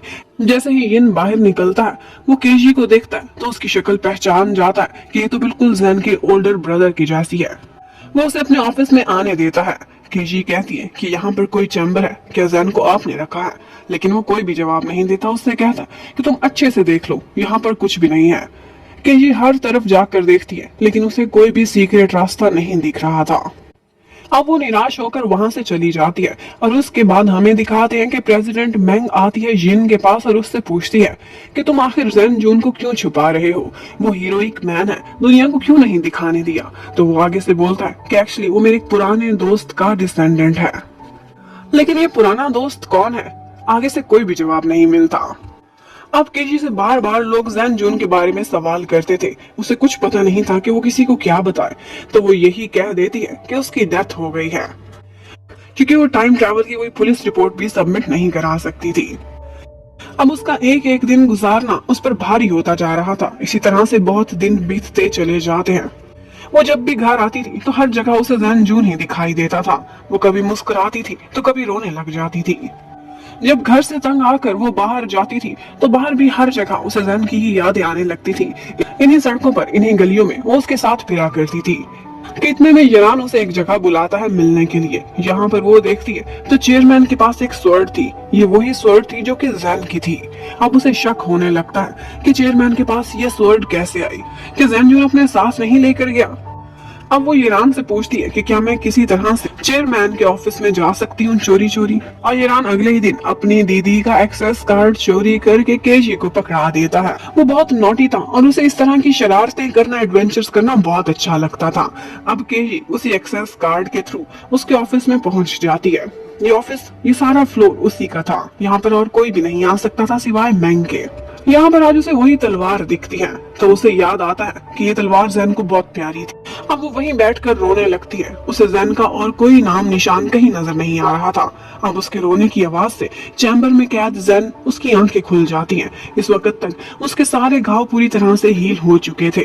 अब वो जल्दी जल्दी से उठ के चैम्बर से बाहर आता है, लेकिन बाहर कोई भी नहीं था, सिर्फ यिन था। अब यिन ने उसे बाहर जाने की इजाजत दे दी थी क्योंकि उसके घाव भर चुके थे। जैन सबसे पहले तो चोरी चोरी केजी को देखता है। एक्चुअली जैन के बाहर आने से पहले ही केजी के पास यिन आ गया था और उसने उसे बहुत डांटा था कि तुम चोरी चोरी मेरे ऑफिस में क्यों आई हो। वो उससे तलवार के बारे में पूछती है तो वो कहता है कि ये मैंने फेक तलवार बनवाई है। अब जैन चोरी चोरी ही ऑफिस में केजी को देख रहा था जो उसे याद करके बहुत रो रही थी। अब केशी घर चली जाती है और नहाने के बाद वो इतनी थकी हुई थी कि वहीं के वहीं सो जाती है। जैन भी उसके घर पर आता है और जब उसे इस तरह से देखता है तो फौरन से ही वो करवट लेती है और उसका टॉवल उतर जाता है। अब जैन को बहुत शर्म आती है। वो आंखें बंद करके उसको एक ब्लैंकेट में कवर कर देता है और उसके बाद बहुत प्यार से उसे देखता रहता है। वो कहता है कि मैं तुम्हारे सामने आने से डर रहा हूँ क्योंकि मैं तुम्हें और हर्ट नहीं करना चाहता। अब नेक्स्ट डे जब केजी उठती है तो उसे ऐसा लगता है कि जैसे जैन कल आया था, लेकिन वो समझती है कि ये सब मेरा वहम है, वो तो कब का वापस जा चुका। अब उसके बाद वो अपने ही ख्यालों में खोई खोई सड़क पार कर रही थी कि यहाँ पर उससे एक बाइक टकराने वाली होती है कि अचानक से उड़ता हुआ जैन आता है और उसे बचा लेता है। वो पहले तो उसे देखकर उस पर गुस्सा करती है और उसके बाद बहुत प्यार से उसे हक कर लेती है और फिर अगले ही मोमेंट उससे लड़ने लगती है कि तुम कहाँ चले गए थे, अगर चले गए थे तो वहीं रहते, अब तुम वापस क्यों आए हो। एक्चुअली वो दोबारा से हर्ट नहीं होना चाहती थी। यहाँ पर जैनजुन उसे हक करता है और उससे सॉरी करने लगता है। वो उसे बार बार माफी मांग रहा था और यहाँ पर केजी उसे हक करके उसे माफ कर देती है। अब वो दोनों घर आ चुके थे। जैनजुन उससे कहता है कि एक स्पेशल एस्ट्रोनॉमिकल फिनोमेना की वजह से मैं वापस चला गया था। वहाँ पर बहुत से काम थे मेरी फैमिली के जो इम्पोर्टेंट थे, मैंने करने थे क्योंकि मैं वहाँ का प्रिंस था अपने कबीले का। लेकिन मैंने वापस जाकर देखा है कि सब कुछ सेटल डाउन है। मेरे बड़े भाई ने सब कुछ अच्छे से संभाला हुआ था, तो यही देखकर मुझे तसल्ली हो गई। और वहाँ पर एक बहुत ही स्पेशल इंसान मिस्टर यिन थे, उन्हीं की हेल्प से अब मैं वापस आ गया हूँ। केजी परेशान थी, क्या तुम्हें दोबारा वापस जाना पड़ सकता है, कहीं तुम मुझे छोड़ के फिर से तो नहीं चले जाओगे।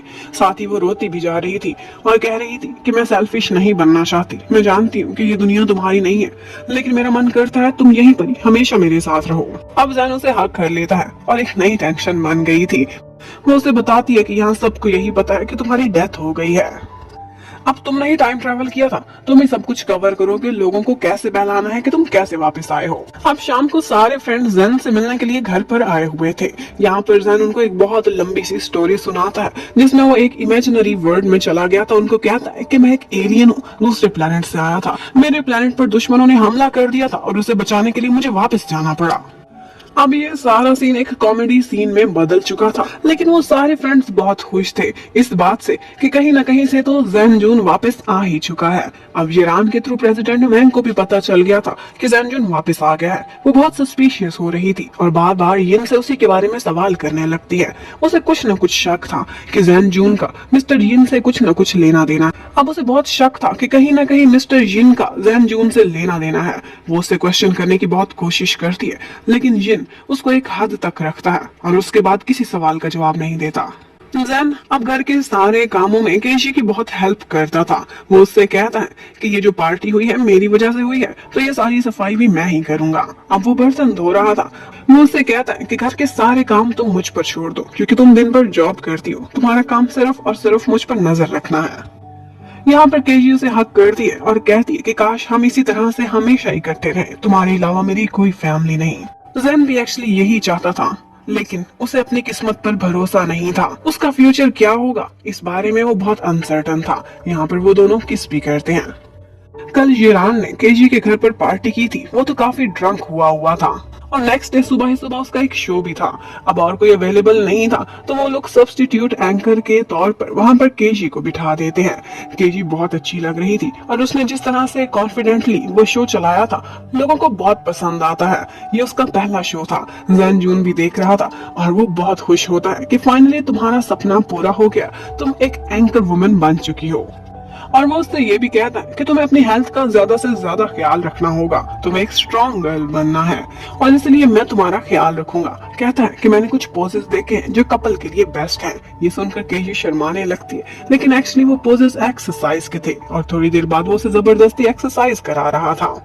यहाँ पर उसे एक्सरसाइज कराते हुए भी उनके बहुत सारे स्वीट मोमेंट्स आते हैं, लेकिन हमारा जैन कुछ ज्यादा ही शर्मीला था। वो शर्मा के वहां से चला जाता है जब केजी एक बहाने से उसे किस करती है।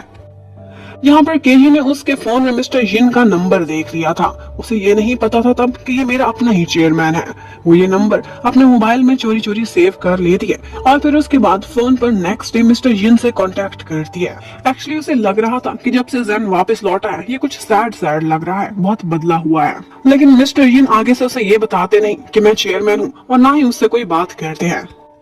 अब केजी का शो इतना हिट गया था कि उसके ऑफिस में उसके चेयरमैन ने भी अप्रूवल दे दी थी और उसके बाद से अब वो प्रॉपरली रेगुलरली शो किया करेगी।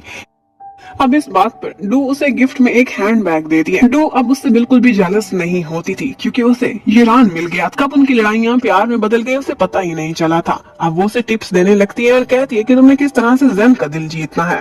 जैन तो बहुत भोला भाला था। वो उसे कहती है कि तुम्हें ही कोई इनिशिएटिव लेना पड़ेगा और उसके लिए बहुत अच्छे अच्छे से कपड़े भी सिलेक्ट करने लगती है और उसे सिखाती है कि तुमने उसे खुद की तरफ अट्रैक्ट करने के लिए कैसे गर्लिश ट्रिक्स करनी है। अब इस तरह के काम करना डू को बहुत अच्छे से आता था। ये देखकर केजी उससे काफी इम्प्रेस होती है और उसके बाद जब वो घर पहुंचती है तो जैन से कहती है कि चलो अब हम एक्सरसाइजेस करते हैं। लेकिन एक्चुअली उसका मकसद सिर्फ यही था कि हम अपनी लव लाइफ में कब आगे बढ़ेंगे। वे हमें दिखाते हैं कि मिस्टर जिन से जैन जून बातें कर रहा था और यहीं पर ही हमें पता चलता है कि एक्चुअली जैन जून की बॉडी बहुत क्रिटिकल सिचुएशन में है। ऑल्दो उसके घाव ऊपर से तो भर चुके थे लेकिन उसके ओवरऑल बॉडी फंक्शंस और उसका हार्ट ठीक से काम नहीं कर रहा था। उसकी बॉडी 8 गुना ज्यादा एनर्जी यूज करती थी और इसी वजह से मिस्टर जिन का ये एस्टिमेट था कि अगर इसी तरह चलता रहा तो 8 महीने के अंदर अंदर तुम्हारी डेथ हो जाएगी। उसका स्लीपिंग चैम्बर में सारा पीरियड पूरा नहीं हुआ था और इसलिए कंपनसेशन के तौर पर उसे 100 साल और उसी चैम्बर में गुजारने होंगे। बिना इंटरप्ट किए उसे नींद लेनी होगी, तभी उसकी पूरी तरह से हीलिंग हो सकती है। जैन परेशान था, कहता है कि मुझे अपनी नहीं, मुझे सिर्फ केई की परवाह है। अब मैं तो उसका साथ नहीं दे सकता, किस्मत में यही लिखा था। लेकिन मैं चाहता हूँ कि जब तक मुझे तसल्ली ना हो जाए कि उसको मेरी जगह कोई अच्छा लाइफ पार्टनर मिल गया है तब तक मैं उसे नहीं छोड़ सकता और ना ही मुझे सुकून मिलेगा। एक्चुअली केजी को तो पता नहीं था, यही तो वजह थी कि जैन जून उससे कभी इतना क्लोज आया ही नहीं था क्योंकि उसे पता था कि उसने उसे छोड़कर चले जाना है और उसके पास 8 महीने से ज्यादा का समय ही नहीं। और केजी जब भी उसके करीब आने की कोशिश करती थी तो वो यही कह देता था कि मैं पुराने जमाने का इंसान हूँ और शादी के बगैर इंटीमेट होना बिल्कुल भी ठीक नहीं है। वो उसके सामने हमेशा खुश रहने की एक्टिंग करता था लेकिन बंद कमरे में जाकर हमेशा रोता रहता था। चेयरमैन ने आज अपने ऑफिस में केजी को बुलाया था और वो उसे बता देता है कि मैं ही वो मिस्टर जिन हूँ जो जैन जून की हेल्प कर रहा है। वो हैरान होती है कि क्या आप भी 1800 साल से जिंदा हैं? उसे लग रहा था कि जैन जून टाइम ट्रेवल करके आया है, लेकिन यहाँ पर जिन उसे बताता है कि एक्चुअली वो स्लीपिंग चैम्बर में था अपनी हीलिंग के लिए। इसके अलावा उसका और कोई ट्रीटमेंट नहीं है। मिस्टर जिन कहता है कि मैंने उसकी फैमिली से वादा किया था कि मैं उसकी सुरक्षा करूंगा और मैं अपना वही फर्ज अदा कर रहा हूँ। अब वो उसे बताता है कि इतने अरसे बाद उस दिन मैग्नेटिक फील्ड में बदलाव आया था और उसी समय तुम्हारे शोर मचाने की वजह से ही जैन जून अपनी नींद से उठा। इसी वजह से उसके फंक्शन में गड़बड़ हो गई और अब देखो उसकी बॉडी हीलिंग नहीं करती। तुम्हारी वजह से उसने गोली खाई है और अब उसकी ये कंडीशन है कि उसके पास जीने के लिए सिर्फ 8 महीने बचे हैं। वो उसे यही रियलाइज कराता है कि हर दफा वो तुम्हारी वजह से इंटरप्ट होता है और उसकी जिंदगी को खतरा है। आज केई को पहली दफा पता चला था कि जैन जून उससे इसलिए दूर दूर रहता है क्योंकि उसके पास ज्यादा टाइम नहीं बचा। उसके पास एक ही ऑप्शन था कि वो उसे तसल्ली करा दे और वो आराम से उसकी लाइफ को छोड़ स्लीपिंग चैम्बर में वापस चला जाए। जैन आज केई को ऑफिस से वापस लेने के लिए भी आता है। वो हमेशा से उसका बहुत ख्याल रखता था। उसे कहता है कि तुम्हें कोई जिम ज्वाइन करना चाहिए या फिर डांसिंग क्लासेस लेनी चाहिए। देखो तुम्हारे में वो गुण नहीं है कि कोई बॉयज तुम्हारी तरफ अट्रैक्ट हो। मैं चाहता हूँ कि तुम्हें कोई बहुत अच्छा सा लड़का मिल जाए। हो सकता है कि मुझे कभी मेरे समय में वापस जाना पड़े, टाइम ट्रैवल करना पड़े। लेकिन केजी खामोश हो जाती है। उसे अच्छे से पता था कि ये टाइम ट्रैवल की वजह से नहीं, बल्कि अपनी शॉर्ट लाइफ की वजह से उसे एक लाइफ पार्टनर ढूंढ कर देना चाहता है। अब थोड़ी देर बाद जैनजून बहुत हिम्मत करता है। पूरी ताकत इकट्ठी करके वो उसे सच बताने वाला था कि उसके पास थोड़ा समय बचा है। लेकिन ये सब केजी को पहले ही पता था। उसमें हिम्मत नहीं थी कि वो उसके मुंह से ये सुन सकती। वो उसके कुछ भी बोलने से पहले उसे कह देती है कि एक्चुअली जब तुम गए हुए थे तब मेरी लाइफ में एक लड़का आया था जिसने मेरा बहुत अच्छा साथ निभाया है, और मुझे लगता है कि जैसे मैं उसे बहुत लाइक करती हूँ, और तुम्हारा तो कोई भरोसा नहीं, तुम कब मुझे छोड़कर चले जाओ। अब जैनजून उसके सामने तो खुश होता है, लेकिन बाद में अपने बेडरूम में जाकर वो बहुत परेशान होता है कि ये ऐसा कैसे कर सकती है। मैं 3 महीने के लिए गया था और इसने अपनी लाइफ में किसी और को एंटर करा लिया। और फिर खुद को तसल्ली भी देता है कि ये इसके लिए बहुत अच्छा है। आई होप कि वो लड़का बहुत अच्छा हो, लेकिन मैं जब तक उसे पास नहीं करता मैं उसे इसकी लाइफ में नहीं आने दूंगा। अब नेक्स्ट डे जैनजून उससे डिमांड करता है कि 1-2 दिनों में तुम मुझे उस नए लड़के से मिलवाओगी। अब वो ऑफिस में जाती है और सोचती है कि कहाँ से मैं वो लड़का लाऊं। इतने में सामने से एक कोलीग गुजर रहा था जिसका नाम ली था। वो उसे कहने लगती है कि काफी अरसे से मेरी तुम पर नजर है, मैं तुम्हें नोटिस करती हूँ। लेकिन आगे से ली कहता है अभी 2-4 तो दिन हुए हैं मुझे ऑफिस ज्वाइन किए हुए, आपने कितने लंबे अरसे से मुझ पर नजर रखी है। अब यहाँ पर तो उसकी दाल नहीं गली थी, तो वो यूरान के पास जाती है और उससे कहती है कि आजकल तो तुम डू के साथ बिजी होते हो, ना कहीं पार्टी पर जाते हो ना ही डिनर पर। मैं चाहती थी कि तुम मुझे किसी अच्छे लड़के से इंट्रोड्यूस करा सको। वो आगे से हैरान थे कि तुम्हारे और जैनजून के बीच क्या कोई लड़ाई हो गई है। लेकिन कि ये कोई भी जवाब नहीं देती, तो उनको यही लगा था कि इनके बीच लड़ाई है और इनका ब्रेकअप तो नहीं हो गया। अब उसे जल्दी से जल्दी एक बॉयफ्रेंड तलाश करना था, तो वो इतनी डेस्परेट हो जाती है कि एलिवेटर में मिस्टर चेयरमैन से ही पूछ लेती है कि आपकी कोई गर्लफ्रेंड है। और यही बात प्रेसिडेंट मैंग ने सुन ली थी, और मैंग की तो बड़े लंबे अरसे से यिन पर नजर थी। अब केरी यिन से यही कहती है कि वो तब तक स्लीपिंग चैम्बर में जाने के लिए राजी नहीं होगा जब तक वो ये तसल्ली नहीं कर सकता कि मेरा कोई अच्छा सा बॉयफ्रेंड है। और इसी नाटक में आपको मेरा साथ देना होगा, क्योंकि आपको भी उसे स्लीपिंग चैम्बर में लेकर जाना है और मैं भी उसकी तसल्ली कराना चाहती हूँ। उधर मैंग को दिखाते हैं उसे यादें आ रही थी जब वो पहली दफा यिन से मिली थी, और बस तभी उसे यिन से प्यार हो गया था। और अब वो कभी भी बर्दाश्त नहीं कर सकती थी कि उसकी लाइफ में मेरे अलावा कोई और। उधर के ये जब आज घर वापस लौटती है तो देखती है कि जैन ने उसके लिए खाना भी बनाया हुआ है। पहले वो कुकिंग में बहुत बुरा था, लेकिन अब उसने प्रैक्टिस कर करके बहुत अच्छा खाना बनाना सीख लिया था। वो उसे बहुत सारी इंस्ट्रक्शंस देता है कि अगर कभी मैं चला जाऊं तो अपना बहुत ख्याल रखना, और डाइट में तुमने कभी भी कॉम्प्रोमाइज नहीं करना। फेफे हैरान होती है कि तुम कहाँ जा रहे हो, तो यहाँ पर जैन कहता है कि हो सकता है अब हम रूममेट्स ना रह सके, मुझे कहीं जॉब वगैरह के लिए जाना पड़े, और वैसे भी केजी की लाइफ में तो सुना है एक बॉयफ्रेंड आ चुका है। अब केजी उस लड़के की बड़ी बड़ी तारीफें करती है, कहती है कि वो हाइट में भी तुमसे बड़ा है और हैंडसम तुमसे ज्यादा ही लगता है, और इतना रिच है कि मैं तुम्हें क्या बताऊं, बहुत बड़ा इन्वेस्टर है एंटरटेनमेंट इंडस्ट्री का, मेरी इतनी केयर करता है कि मेरी आंख में एक आंसू नहीं देख सकता। जैन ये सब सुन सुनकर इतना जेलस होता है कि वो बहुत ज्यादा ड्रिंक कर लेता है। अब उसने ड्रंक होकर उल्टी सीधी हरकतें करना स्टार्ट कर दी थी। वो केजी को रोकता है और कहता है कि तुम ये सब कैसे कर सकती हो, क्या तुम मुझसे सच्चा प्यार नहीं करती थी? मेरा मन नहीं करता कि मैं तुम्हें खुद से कभी दूर करूं। यहाँ पर वो उसे किस भी कर लेता है, उसे हक करता है, थोड़ा सा रोता है और उसके बाद सो जाता है। केजी को आज वो सारे मोमेंट्स याद आ रहे थे जो उसने जैनजून के साथ बिताए थे, लेकिन उसे ये नहीं पता था कि ये खुशी बहुत थोड़ी टाइम की थी। अब अगले दिन दोपहर के टाइम पर ये जैन की आंख खुलती है, उसे याद आता है कि उसने कल क्या किया था, तो वो फौरन से केजी के पीछे उसके ऑफिस में जाता है उसे मिलने के लिए। यहाँ पर पहली दफा उसे प्रेसिडेंट मैंग नजर आती है। वो उसे देखते ही कहने लगता है, अरे मेरी आंटी, आप भी इसी दुनिया में आई हुई है। लेकिन मैंग हैरान थी और कहती है कि मैं किसी की आंटी नहीं हूँ, शायद तुम्हें कोई गलत फहमी हुई है। अब वो उसे सॉरी करता है और केजी की तलाश में निकल जाता है। उसे पता चलता है कि केजी चेयरमैन से मिलने गई है। एक्चुअली केजी ने यिन को ही अपना बॉयफ्रेंड बनाने का नाटक करना था। वो उसे बहुत सारे डायलॉग्स भी लिख कर देती है, लेकिन यिन कहता है कि इस सब की कोई जरूरत नहीं और न ही मुझसे इस तरह की रोमांटिक एक्टिंग होगी। वैसे भी वो तुम्हें छोड़ने में थोड़ी भी देर नहीं लगाएगा। तुम्हें याद है उसके सीने पर एक घाव का निशान था, वो एक्चुअली किसी और ने नहीं बल्कि उसके एल्डर ब्रदर ने ही उसको दिया था। उसके एल्डर ब्रदर का नाम ज़ेनशियांग था।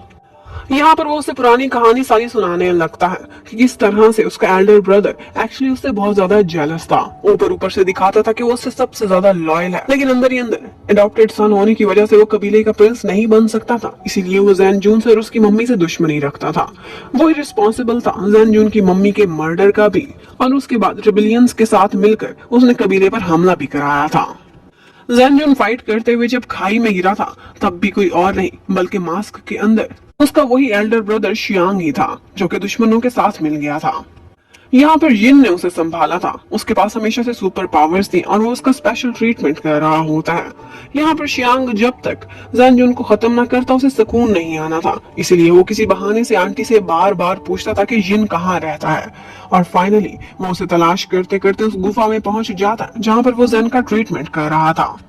एल्डर ब्रदर शियांग बहुत मुनाफिक था और जब वो देखता है कि जैन की हालत अब बेहतर हो रही है तो वो उसी समय अपनी तलवार निकालता है और उसके सीने में घोंप देता है। उसने निशाना सीधा दिल का लिया था ताकि जैन बच ही ना सके। अब एंड टाइम पर ऊपर से मिस्टर जिन भी आ गया था और जिन ने वहां शियांग का मुकाबला किया था और फिर इन दी एंड उसने अपनी हीलिंग पावर्स के थ्रू जैनजुन को ठीक कर दिया था, लेकिन उसका घाव इतना गहरा था कि उसे बहुत से साल उसी चैम्बर में गुजारने होंगे। मिस्टर जिन यहाँ पर केजी को बताता है कि एक्चुअली जैन को पता ही नहीं है, वो इस समय थोड़ी देर के लिए जागा था लेकिन उसे ऐसा लगता है कि ये सब उसका एक सपना था, क्योंकि इतनी गहरी नींद में वो सपने में और रियलिटी में फर्क नहीं कर सकता। हाँ, लेकिन अगर वो ये सारा कुछ दोबारा सुने तो उसे सब याद आ जाएगा। और उसी टाइम पर जैनजुन बाहर से सारा कुछ सुन रहा था। वो अंदर आता है, वो बहुत ज्यादा हर्ट था। केजी बहुत दुखी हो जाती है कि वो पहले ही बीमार है, इतना बड़ा सदमा कैसे बर्दाश्त करेगा। लेकिन जिन का कहना था कि रियलिटी है, इसे पता होनी चाहिए कि जिसे ये अपना सच्चा भाई समझता था उसी ने इसे मारने की कोशिश की, वो धोखेबाज था। अब वो डिसहार्ट होकर छत पर चला जाता है। यहाँ पर केजी उसके पीछे पीछे आती है। जैनजुन उसे गले लगाकर बहुत रोता है और कहता है कि मेरा भाई शियांग ऐसा नहीं कर सकता। यहाँ पर केजी उसे कहती है कि मुझे तुम पर भरोसा है, तुम चाहे जो भी फैसला करो, तुम जहां भी खड़े हो तुम मुझे अपने साथ पाओगे। और एक्चुअली सेम यही वर्ड्स उसके एल्डर ब्रदर ने भी बोले थे और उसकी शक्ल भी केजी से मिलती थी। तो यहाँ पर जैनजुन को केजी से ही नफरत हो जाती है। वो उसे पीछे धक्का देता है, उसकी शक्ल भी नहीं देखना चाहता था। केजी को ये रियलाइज हो जाता है कि एक्चुअली जिन ने ये सारा कुछ क्यों किया है। इसी शक्ल की वजह से नफरत दिलाकर वो केजी को और जैनजुन को अलग कर रहा था। यहाँ पर जैन गुस्से में आता है और बिल्डिंग से नीचे अपने सुपर पावर्स के थ्रू छलांग लगा देता है। उधर जिन आंटी की फोटो के सामने खड़ा हुआ था और यही कह रहा था कि चाहे मुझे सच बोलना पड़े या झूठ, मुझे कोई फर्क नहीं पड़ता। आपसे वादा किया था कि जैनजुन का ख्याल रखूंगा, वो वादा मैं मरते दम तक निभाऊंगा। उधर जैनजुन एक जगह पर खड़ा रो रहा था कि यहाँ पर वो देखता है कि एक एक्सीडेंट हो रहा है। वो खुद को रोक नहीं पाता और एक बच्चे को गाड़ी के नीचे कुचल जाने से बचाता है और उसके बाद एक गाड़ी के अंदर एक लॉक फंस गया था। गाड़ी को आग लगने वाली थी, एक अंकल ट्रैप थे। वो उस लॉक को अपने हाथों से ही बाहर निकालकर फेंक देता है और फिर अंकल की गाड़ी का दरवाजा तोड़कर उन्हें बाहर निकालता है और सुरक्षित कर देता है। लेकिन इस हादसे के फौरन बाद वो खुद बेहोश हो गया था। अब ये एक्सीडेंट बहुत सारे लोगों ने देखा था और वो लोग हॉस्पिटल में उसके कमरे के बाहर पहुंचे हुए होते हैं ताकि इस हीरो को होश आए तो इससे इंटरव्यू लिया जाए। जबकि उधर केजी को मिलने के लिए बुलाया हुआ था जिरान और डू ने, जिन्होंने एक्चुअली सोचा था कि केजी को किडनैप कराएंगे और फिर जैनजुन को बुलाएंगे उसे छुड़ाने के लिए, शायद इसी तरह से उनकी सुलह हो जाए। लेकिन ये फजूल किस्म के आइडियाज केजी को बिल्कुल अच्छे नहीं लगते। उसने किडनैपर्स की ठुकाई लगा दी थी और वो उससे कहती है कि आगे ऐसी कोई कोशिश मत करना। यहाँ पर उन्हें समझ आ जाती है कि मामला हाथ से निकल गया है, जैन की और केजी की कोई बड़ी लड़ाई हुई है। केजी आज बहुत सैड बैठी थी। उसे समझ नहीं आ रही थी कि पता नहीं जैन आज घर भी आएगा कि नहीं, क्या वो कभी मेरी शक्ल भी देखेगा कि नहीं। उधर जैन को हॉस्पिटल में होश आता है और वही अंकल जिसकी उसने जान बचाई थी वो उसका ट्रीटमेंट करा रहे थे। उसकी बॉडी पर कोई खतरनाक किस्म की चोट नहीं थी, लेकिन डॉक्टर्स कहते हैं कि हम इसकी इंटरनल ब्लीडिंग चेक करने के लिए इसके टेस्ट वगैरह कराएंगे, इसे थोड़े दिन हॉस्पिटल में रहना होगा। और साथ ही साथ उसे ये भी पता चलता है कि पूरी दुनिया को पता चल गया है कि मैं कोई हीरो हूँ और वो मेरा इंटरव्यू लेने के लिए खड़े हुए हैं। तो अब जैनजुन मीडिया से बचना चाहता था तो वो अंकल जिसकी उसने जान बचाई थी वो उसकी हेल्प करते हैं और अपनी गाड़ी में बिठाकर चोरी चोरी उसे अपने साथ ही लेकर चले जाते हैं। वो रात को उनके घर पर सोता है और सारी रात उसे बुरे बुरे सपने आते रहते हैं। ऐसा लगता है कि जैसे एल्डर ब्रदर की तरह केजी भी उसको धोखा दे देगी। जबकि उधर केजी परेशान थी, पूरी रात जैन घर नहीं आया था। वो सुबह होते ही मिस्टर जिन के पास जाती है और उनसे कहती है कि मुझे उसकी बहुत फिक्र हो रही है, वो पता नहीं कहाँ गायब हो गया है। लेकिन जिन का कहना था तुम उसका ख्याल अपने दिल में लाना छोड़ो, क्योंकि मेरे आदमियों ने उसे ढूंढ लिया है और वो बिल्कुल सेफ है, इससे आगे मुझसे कोई क्वेश्चन नहीं करना। जबकि उधर दिखा है कि वो अंकल जैन से पूछ रहे थे कि तुम्हारी फैमिली कहाँ है, तुम्हारा घर कहाँ है, वो लोग तुम्हारे लिए परेशान होंगे। लेकिन जैन का कहना था कि मेरा कोई भी नहीं है। यहाँ पर वो अंकल उसे बताते हैं कि एक्चुअली मैं ज्यादातर टाइम यूएसए में रहता हूँ, तो क्यों ना तुम भी मेरे साथ यूएसए चलो, वहां पर मैं तुम्हें बहुत हैवीली पेड अपने बॉडीगार्ड की जॉब दे दूंगा। जबकि केई कुछ दिनों से बहुत अपसेट नजर आ रही थी, तो आज जिरान और डू उसके पास आते हैं और कहते हैं कि हम लोग आउटिंग पर जा रहे हैं, क्यों ना तुम भी हमारे साथ चलो। उसका मूड बहुत खराब था, लेकिन वो उसे चीयर अप करने जबरदस्ती अपने साथ ले जाते हैं। लेकिन वहाँ वो चीयर अप तो नहीं हुई थी, पर उसका मूड और भी ज्यादा खराब हो जाता है जब उसे याद आता है कि सिनेमा में मूवी देखते समय उसका हैंड बैग भी वहीं पर रह गया था और उसी में ही उसका फोन, वॉलेट, इवन के उसकी कीज भी खो गई हैं। अब केजी को रात को डू के घर पर ही ठहरना पड़ता है जब तक वो अपने घर की डुप्लीकेट कीज नहीं बना लेती। यहाँ पर इतने में डू के डैड भी आ जाते हैं और पता चलता है कि वही अंकल हैं जिन्होंने जेन को इस वक्त पनाह दी हुई है। यहाँ पर डू केशी को बताती है कि मेरे डैड ज्यादातर यूएसए में रहते हैं, कभी कभी चाइना आते हैं और थोड़े दिनों में दोबारा लौट जाएंगे। उसी टाइम पर जेन बाहर वॉक कर रहा था उनके बड़े से घर के अंदर, और बातें करते करते डू और केजी भी लॉन में वॉक करने निकल जाते हैं। यहाँ पर बातों बातों में डू केजी को कहती है कि अगर इंसान किसी से प्यार करता हो तो चाहे उसके साथ 4 दिन मिले या 400 साल, इससे कोई फर्क नहीं पड़ता, उसे बस वही लम्हे गुजारने चाहिए जो कि दोनों के एक साथ हों। अब ये कहकर तो वो अंदर चली जाती है और फिर केजी जेन को देख लेती है। उन दोनों की मुलाकात हो गई थी। अब केजी को अपने घर की कीज मिल गई थी, तो वो जल्दी में वहां से निकल जाती है, जो कि एक्चुअली उसने जेन से ली थी। जेन बहुत अपसेट था और याद करने लगता है कि केजी ने उससे कहा था कि हम दोनों ब्रेकअप कर लेते हैं, यही हम दोनों के लिए बेस्ट एंडिंग होगी। ये सुनते ही जेन का बहुत दिल टूट गया था और इसके साथ ही केजी ने अपने फ्लैट की चाबियां भी उससे मांग ली थी। जेन को बहुत बुरा फील होता है कि क्या इसको मेरे पर जरा सा भी भरोसा नहीं, लेकिन एक्चुअली ये चाबियां वो अपने लिए मांग रही थी, क्योंकि अब जेन को देखने के बाद वो उस घर में नहीं ठहरना चाहती थी। अब नेक्स्ट डे केशी को पता चलता है कि इंटरनेट पर हर जगह जेन की ही वीडियो वायरल हुई है और सारे यही कह रहे थे कि इस लड़के के पास कोई ना कोई सुपर पावर जरूर है। अब केशी फौरन से भागती हुई जाती है, जेन से मिलती है और उससे कहती है कि तुम बिल्कुल भी सेफ नहीं हो, प्लीज स्लीपिंग चैम्बर में वापस चले जाओ, ये लोग तुम्हारे ऊपर पता नहीं क्या क्या एक्सपेरिमेंट्स करेंगे। लेकिन जेन का कहना था कि मेरी फिक्र मत करो, मैं यूएसए जा रहा हूँ और वहाँ ये लोग मुझे नहीं ढूंढ पाएंगे। केशी बहुत परेशान हो जाती है और फौरन से प्रेसिडेंट मैंग को कॉल करती है और उनसे पूछती है कि क्या आपको पता है कि मिस्टर जिन जो हमारे चेयरमैन है उनका घर कहाँ है, मुझे अर्जेंटली उनसे मिलना है।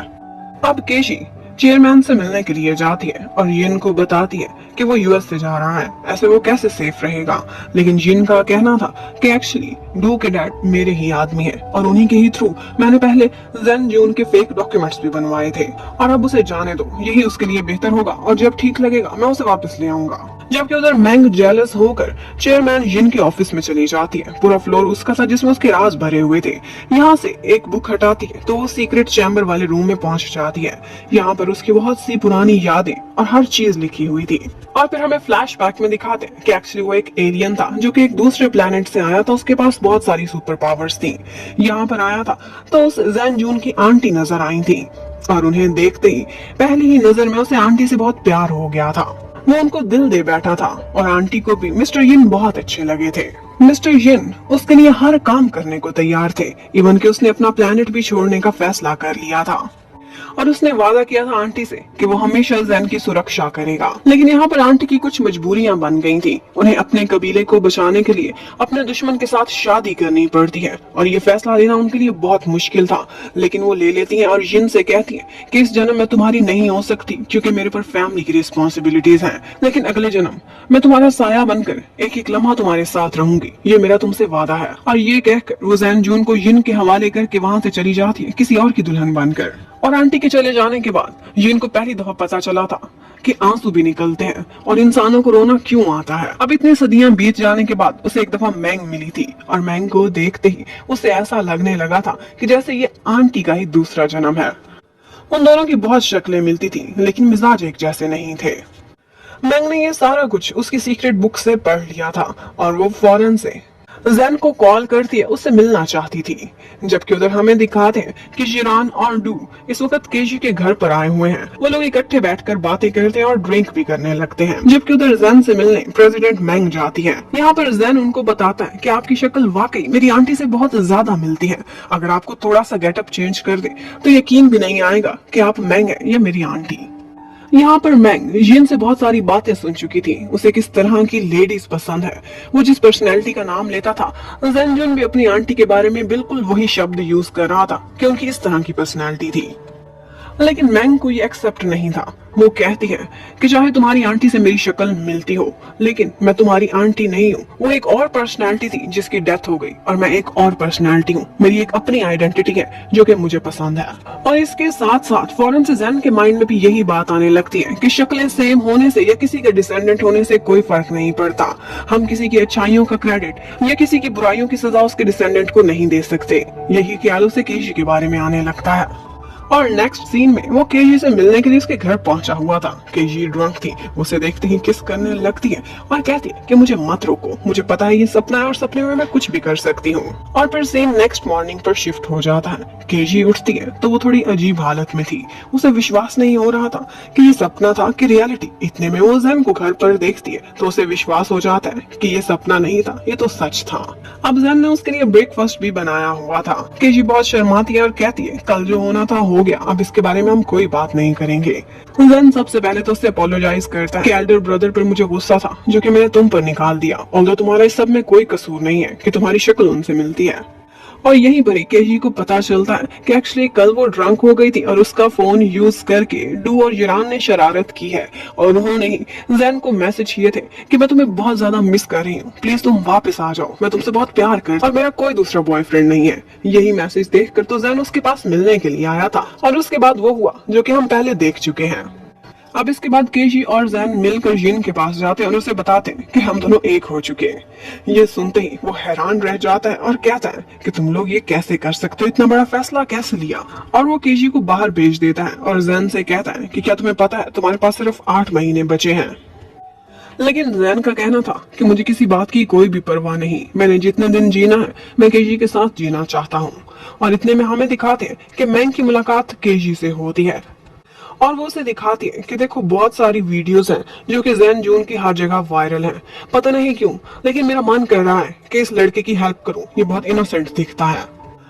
और वैसे भी मैं जान चुकी हूँ कि इसका लिंक कहीं ना कहीं जिन से है, और जिन को हमेशा मैंग प्रोटेक्ट करती थी। तो आज वो ऐसा करती है कि एक प्रेस कॉन्फ्रेंस अरेंज करती है जिसमें जैन जून सबके सामने बैठकर कहता है कि जो भी मेरे वीडियो क्लिप्स चल रहे हैं वो एक्चुअली हाईली एडिटेड है। मैं कोई एलियन नहीं हूँ, ना ही मेरे पास सुपर पावर्स है, मैं एक आम सा इंसान हूँ, बस थोड़ी बहुत मार्शल आर्ट्स जानता हूँ। लेकिन इससे पहले कि बहुत सारे रिपोर्टर्स उसे अपने सवालों में फंसाते, वहाँ पर टेक्नोलॉजी से रिलेटेड कोई इशू होने लगता है और मैंग उसे वहाँ से बाहर निकाल लेती है। अब वो सारे मिलकर सेलिब्रेट करते हैं कि फाइनली उन्होंने इस इशू को रिजॉल्व कर लिया था। और यहाँ पर यिन भी मैंग का थैंक्स करता है। यहाँ पर वो लोग अपने एक शो के थीम को लेकर भी डिस्कशन करते हैं जो कि जैन केजी को मिला था, और उसमें एंशिएंट प्रिंसेस, प्रिंसेसेस और क्वींस के बारे में डिस्कशन होनी थी। यहाँ पर एक कैरेक्टर जैन जून की आंटी का भी था। ये सुनते ही जिन हैरान रह जाता है। जबकि उसके बाद नेक्स्ट डे हमें दिखाते हैं कि जैन जून आज डू के क्लब पर गया हुआ है, जहाँ पे सारे लोगों ने उसके लिए एक बर्थडे अरेंज की थी। एक्चुअली एंशिएंट टाइम्स के कैलेंडर को उन्होंने मॉडर्न डे में कन्वर्ट किया था, और जो भी डेट उसकी बर्थडे की बनती थी वो सेलिब्रेट करने लगते हैं। केजी को अपने एक कोलीग से अर्जेंट कुछ डॉक्यूमेंट्स चाहिए थे, तो वो उसे भी वहाँ पर बुला लेती है। लेकिन अंदर जाती है तो पता चलता है कि एक सरप्राइज है। अब यहाँ पर जैन जून पहली दफा अपनी बर्थडे मनाता है, और उसके बाद वो एक विश मांगता है कि हमेशा केजी खुश रहे। केजी कहती है मेरी हर खुशी तुमसे जुड़ी हुई है, और फिर उसके बाद वही रिंग निकाल लेती है जो कि जैन ने केजी को प्रपोज करने के लिए लेकर रखी हुई थी। वो उससे कहती है कि तुम मुझे पहनाओगे और हम जल्दी शादी करेंगे। लेकिन जैन इनकार करने लगता है, वो बहुत अपसेट हो गया था। यहाँ केजी उसे बाहर ले जाती है और छत पर उससे कहने लगती है मुझे कोई फर्क नहीं पड़ता कि तुम्हारे पास 8 महीने या 800 महीने, मेरे पास जितने भी दिन है मैं तुम्हारे साथ अच्छे से बिताना चाहती हूँ। जैन को लगता था कि जब मैं मर जाऊंगा तो ये बेचारी तड़पती रहेगी, लेकिन केजी का कहना था कि अगर मैंने ये अपॉर्चुनिटी अपने हाथ से जाने दी तो उसके बाद भी मैं बहुत तड़पूंगी। अब फाइनली जैन को भी मानना पड़ता है, और वो वही रिंग उसे पहनाने ही वाला था कि वो उसके हाथ से गिरकर टूट जाती है। यहाँ पर जैन की तबीयत बहुत ज्यादा खराब हो गई थी, और उसे संभालते संभालते वो वहाँ छत से नीचे ही गिरने वाला था। लेकिन उसी टाइम पर मिस्टर जिन उड़ता हुआ आता है और उसे प्रोटेक्ट करके ऊपर ले जाता है, और ये सारा सीन केजी की उस कोलीग ने देख लिया था। अब यहाँ पर जिन केजी को बताता है कि एक्चुअली इसका एक दिन आम इंसान के 3 महीने के बराबर है। इतनी एनर्जी इसकी बॉडी से निकल जाती है और ये दिन ब दिन बूढ़ा होता जा रहा है। इसके बॉडी फंक्शंस ठीक से काम नहीं कर रहे। क्या अब भी तुम उससे शादी करना चाहती हो? तुम इसे अपने सामने बूढ़ा होता और मरता हुआ देखोगी थोड़े ही दिनों में। लेकिन केशी का कहना था कि बहुत से लोग अचानक से बीमारी से मर जाते हैं या फिर एक्सीडेंट से। लेकिन एटलीस्ट हमें टाइम का तो पता है, हम एक दूसरे को अच्छे से गुड बाय तो कर सकेंगे। जितने भी दिन है मैं इसके साथ ही बिताना चाहती हूँ। अब नेक्स्ट मॉर्निंग जब जैन उठता है तो वो बेटर फील कर रहा था। वो केजी से कहता है कि मैं अपने एल्डर ब्रदर की फीलिंग्स को समझ सकता हूँ। उसने भावनाओं में आकर जेलस होकर एक दफा मेरे पर हमला तो किया था, लेकिन मुझे इतना यकीन है कि उसके बाद उसकी सारी लाइफ नर्क की तरह से गुजरी, पछतावे की आग में जलते हुए। हैं कि जैन जून और केशी दोनों साथ मिलकर एक प्रोग्राम चला रहे हैं और उस प्रोग्राम का नाम था जर्नी थ्रू द टाइम। ये एक प्रेसिडेंट मैंग का आइडिया था। ये जैन जून का किसी भी टीवी नेटवर्क पर पहला प्रोग्राम था और यहीं पर ही उसकी मुलाकात प्रोड्यूसर बाई से भी होती है। वो उसे देखते ही पहचान जाता है कि ये तो वही लड़की शियाओ यू थी जो कि एक्चुअली जानबूझकर हॉस्पिटल में उससे मिली थी ताकि उसकी सुपर पावर्स को किसी न किसी तरह कैमरे में कैप्चर कर सके। लेकिन बाद में जिन ने मैंग के थ्रू वो सब कुछ पब्लिश होने से रोक दिया था। अब बाय उन सबसे अपोलोजाइज करती है और उसके बाद दिखाते हैं कि अपने इसी प्रोग्राम की शूटिंग के लिए वो एक दूसरे शहर में गए हुए थे और वहां पर जैन जून केशी के साथ मिलकर बहुत सारा एंजॉय करता है। वो सारे काम जो वो केशी के साथ मिलकर करना चाहता था वो सब करता है। उसे अब कोई परवाह नहीं थी कि वो कितने महीने या कितने दिन जीने वाला है, लेकिन जो टाइम उसके पास था वो केशी के साथ अच्छे से बिताना चाहता था। इवन के जैन केशी से कहता है कि अगर लाइफ मुझे एक और मौका दे तुमसे मिलने का और उसकी कीमत वही हो, मुझे खाई से नीचे गिरना हो, मुझ पर मेरा एल्डर ब्रदर हमला करे या फिर मुझे इतने 100 साल जीना पड़े तुमसे मिलने के लिए, मुझे ये सब कबूल है। ये बदले में मुझे गॉड ने बहुत बड़ा गिफ्ट दिया है और वो केजी की शक्ल में है। अब जैन बहुत खुश था क्योंकि वो दोनों काम पर भी इकट्ठे होते थे और वापस आकर भी इकट्ठे ही समय बिताते थे। लेकिन जैन जून की आजकल कंडीशन कुछ ठीक नहीं लग रही थी। उसे कभी कभी थकावट की वजह से अचानक से नींद आ जाया करती थी। मिस्टर यून केजी से कहता है कि तुम्हें इस सब के लिए मेंटली प्रिपेयर रहना चाहिए क्योंकि इसकी ये कंडीशन फ्यूचर में और भी वर्स हो सकती है। जबकि उसके बाद प्रेसिडेंट मैंग एक दफा चेयरमैन जिन के पास जाती है और उससे कहती है कि अगर मैं तुमसे कुछ मांगू तो क्या तुम मुझे दोगे? जिन बोलता है जरूर। तो वो कहती है प्लीज मुझसे शादी कर लो और ये मत कहना कि इतने सालों से तुम बेखबर थे कि मैं तुम्हारे लिए क्या फीलिंग्स रखती हूँ। यहाँ पर जिन उससे साफ इनकार कर देता है और कहता है मुझसे कुछ भी मांग लो मगर ये मैं तुम्हें नहीं दे सकता। अब अपने प्रोग्राम की शूटिंग के बीच एक दफा जैन जून को रियलाइज होता है कि उसकी सुपर पावर्स भी सारी गायब हो चुकी हैं। वो एक दफा एक बर्ड को नेस्ट तक पहुंचाना चाहता था लेकिन वो इतना भी जंप नहीं कर सकता था। उधर मैंग ने अब जिन से बदला लेने का फैसला किया था। एक्चुअली वो जैन जून की आंटी फू को भुला नहीं सकता था, ये उसने उसकी डायरी के थ्रू पता चला लिया था। अब इसी शूटिंग के बीच वो लोग फू की एक पेंटिंग यूज करते हैं जो कि उसकी आखिरी निशानी थी। यहाँ पर जानबूझकर प्रेसिडेंट मैंग उस पेंटिंग को डैमेज कर देती है। ये बात जब जिन को पता चलती है तो उसके हाथ से वाइन का गिलास ही छूट जाता है। वो बहुत अपने इमोशंस को कंट्रोल करता है और उस वक्त सिचुएशन कुछ ऐसी बन गई थी कि इसका इल्जाम लग जाता है जैन केजी पर और जैन जून पर। लेकिन मैंग अपने आप को बिल्कुल साफ बचा लेती है और कहती है कि कोई बात नहीं, हम इस पेंटिंग की इंश्योरेंस करा लेंगे और हमें बहुत सारा पैसा भी मिल जाएगा। लेकिन ये इस सबसे बहुत दुखी हो जाता है। वो अपने हाथों से दोबारा से फू की एक पेंटिंग बनाने लगा था। यहाँ पर उसे पुरानी यादें आती हैं। ये आंटी फू की सिर्फ एक पेंटिंग थी जो उस दौर में बनी थी और इसे यिन ने गिफ्ट के तौर पर मांगा था जैन जून के मामले में उसकी हेल्प करने के लिए। और फिर उसके बाद मैंग जैन जून के पास आती है। वो उसके साथ कॉन्ट्रैक्ट करना चाहती थी पूरे 8 साल का क्योंकि उसका शो बहुत सक्सेसफुल जा रहा था। लेकिन यहाँ पर जैन जून उनसे सॉरी कर लेता है और बताता है कि मैं लॉन्ग टर्म में काम नहीं कर सकता क्योंकि मुझे एक टर्मिनल इलनेस है और शायद मैं ज्यादा देर जिंदा ना रह पाऊं। उधर जिन को सारी हकीकत पता चल गई थी। वो मैंग के साथ लुका छुपी का खेल नहीं खेलना चाहता था। वो उसे अपने साथ सीक्रेट चैम्बर में लेकर आता है और कहता है कि बताओ तुम यहाँ पर पहले आई थी और तुम्हें सब कुछ पता था, ऐसा ही है ना? और तुमने जानबूझकर फू की पेंटिंग को खराब किया जो मैं इतने 100 सालों से संभाल कर आ रहा था। यहाँ पर मैंग उसे समझाने की कोशिश करती है कि वो लेडी मर चुकी है, प्लीज इतने 100 साल तुमने मातम कर लिया लेकिन अब उसे भूल जाओ और आगे बढ़ो। मैं तुम्हारे सामने खड़ी हूँ, मैं सारी जिंदगी जब तक जिंदा हूँ तुम्हारा साथ देने को तैयार हूँ। वो उससे बोलती है कि अगर जैन जून वो मर गया, उसे टर्मिनल इलनेस है, तुम उसका इलाज ना कर पाए तो क्या तुम इस दुनिया से वापस चले जाओगे? इस पर यिन कहता है कि यहीं पर ही मेरा काम खत्म होता है। जैसे ही जैन जून खत्म होगा उसके साथ ही मैं अपने प्लेनेट पर वापस चला जाऊंगा। ये बात सुनकर मैंग बहुत दुखी हो गई थी, जबकि उधर हमें दिखाते हैं कि एक मीडिया का इवेंट चल रहा था जिसमें जैन केजी और जैन जून दोनों जाते हैं। यहाँ पर दोनों उनसे उनके रिलेशनशिप के बारे में पूछते हैं। केजी तो शर्मा रही थी, लेकिन जैन सबके सामने कह देता है कि हाँ, ये मेरा फर्स्ट लव है और यही मेरा लास्ट लव है और हम दोनों जल्दी शादी भी करने वाले हैं। और नेक्स्ट ही डे वो दोनों ब्यूरो में जाकर अपनी मैरिज रजिस्टर करा लेते हैं। अब वो दोनों ऑफिशियली हस्बैंड एंड वाइफ बन चुके थे और वो लोग यिन से जाकर कहते हैं कि आंटी फू के लिए हर साल जो आप मेमोरियल अरेंज करते हैं उसी बीच हम शादी करना चाहते हैं। इस तरह से आप भी हमारी वेडिंग के विटनेस बन जाएंगे और आंटी फू भी। यिन तो मान जाता है और उसके बाद वो दोनों जाते हैं और अपने लिए एक एक वेडिंग ड्रेस भी सिलेक्ट करते हैं। वो दोनों बहुत सुंदर लग रहे थे, लेकिन एक दिन जैन की कंडीशन बहुत खराब हो जाती है। वो घर से बाहर निकलता है लेकिन रास्ता भूल जाता है। यहाँ पर जिरान की उसे कॉल आती है तो वो उसे अपनी हेल्प के लिए बुलाता है। जिरान हैरान था कि इसे रास्ता कैसे भूल गया, ये तो इतनी दफा ऑफिस में आ चुका है। अब उसके बाद घर जाकर भी वो अजीब अजीब हरकतें कर रहा था। इनविटेशन कार्ड पर बार बार एक ही नाम लिखे जा रहा था। उसे याद भी नहीं रहता था कि उसने किसका नाम लिखना है और कितनों को वो इनवाइट कर चुका है। यही बात जाकर केजी चेयरमैन से डिस्कस करती है। वो कहता है कि ये पॉसिबिलिटी थी और इसकी कंडीशन इसी तरह से वर्स होती जाएगी, इसकी मेमोरी भी अच्छी नहीं रही, इसलिए तुम बहादुर बनो, तुमने खुद ये रास्ता चुना है और अब तुम्हें सफर करना पड़ेगा। अब एक दिन बाद जैन केजी की और जैन जून की शादी होने वाली थी। वो लोग रात को अपने सारे अरेंजमेंट्स चेक करते हैं। यहाँ पर वो देखती है तो जैन जून सो गया था थकने की वजह से। उसकी एनर्जी बहुत जल्दी खत्म हो जाती थी। केजी बहुत डरी हुई थी, उसकी आंखों में आंसू थे, लेकिन फिर भी वो खुद को संभालती और खुश होती है कि एटलीस्ट वो अपने ड्रीम बॉय के साथ अपनी ड्रीम वेडिंग तो एंजॉय कर सकेगी। लेकिन उसी रात एक दुर्घटना हो जाती है। ऊपर 37th फ्लोर पर एक एक्सीडेंट होता है, एक ब्लास्ट हो गया था, वहां आग लग गई थी। ये वही जगह थी जहां चेयरमैन का ऑफिस था। केजी वहां पर ऊपर जाती है। वो हैरान थी कि यहाँ पर सीक्रेट चैम्बर भी जल के राख बन चुका है। वो उसे बचाने की कोशिश करती है, लेकिन उसे करीब नहीं जा पा रही थी। इतने में जैन जून भी आ जाता है, उसे वहां से निकालने की कोशिश करने लगता है। पर केजी को वो बताता है कि मेरी सुपर पावर्स काम नहीं कर रही, विंडो के थ्रू मैं नहीं लेकर जा सकता और दूसरा रास्ता ब्लॉक हो चुका है आग लगने की वजह से।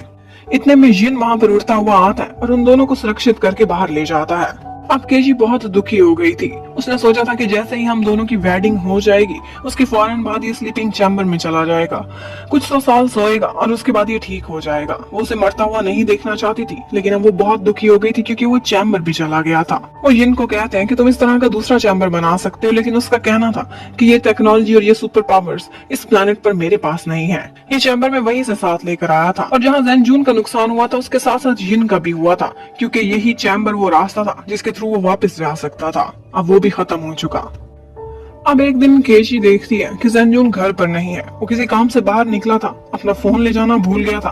अब वो जगह जगह भटकती है, उसे तलाश करती है और बहुत रोती है। इन दी एंड फाइनली दिन के आखिर में उसे मिलता है जैन जून, तो वो पुलिस स्टेशन में, जिसको उसका कोई फैन पकड़कर पुलिस स्टेशन पहुंचा गया था, क्योंकि वो सब कुछ भूल चुका था। उसे नहीं पता था उसने कहाँ जाना है, कहाँ आना है। अब केजी बहुत परेशान हो जाती है और यिन से पूछती है कि क्या जैन जून के ठीक होने का कोई रास्ता नहीं है। यहाँ पर यिन कहता है कि सिर्फ एक रास्ता है, लेकिन वो मैं अभी तुम लोगों को बताऊंगा नहीं, बल्कि सिर्फ करके दिखाऊंगा जब सही टाइम आएगा।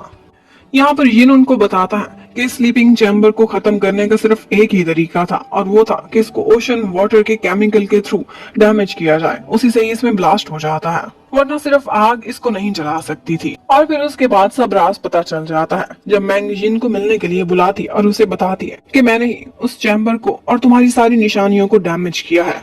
एक्चुअली मैं तो सिर्फ उस चैम्बर को खत्म करना चाहती थी, ये सोच के कि तुम वापस ना जाओ और मेरे पास यहीं रह जाओ, लेकिन मुझे नहीं पता था कि उसी में ही जैन जून का ट्रीटमेंट भी होता था। एक्चुअली उसने वही केमिकल एक लड़की बाई के थ्रू उसके सीक्रेट चैम्बर तक पहुंचा दिया था, लेकिन उसे ये नहीं पता था कि वो चैम्बर को जैसे ही ओशन वाटर के थ्रू छुएगी वहां पर ब्लास्ट हो जाएगा और इसी बीच वो खुद भी मारी जाएगी। यहाँ पर यिन को मैंग की परवाह होने लगती है। वो उससे कहता है कि तुम्हारा फ्यूचर ब्राइट है, तुम मेरे पीछे ऐसा क्यों कर रही हो। लेकिन मैंग कहती है कि मेरी लाइफ तुमसे जुड़ी हुई है, अगर तुम हो तो मेरे पास सब कुछ है, वरना कुछ भी नहीं। इसके साथ ही उसकी एक लास्ट विश थी कि उसके साथ एक दफा वाइन पीना चाहती है। उसके बाद उसने पुलिस को बुला लिया था, लेकिन यहाँ पर वो लोग देखते हैं कि एक्चुअली मैंग ने अपनी वाइन में पॉइजन शामिल किया हुआ था, पर यिन ने उसे पता नहीं चलने दिया और ग्लास स्विच कर लिए। उसकी जगह अब वो खुद मर रहा था।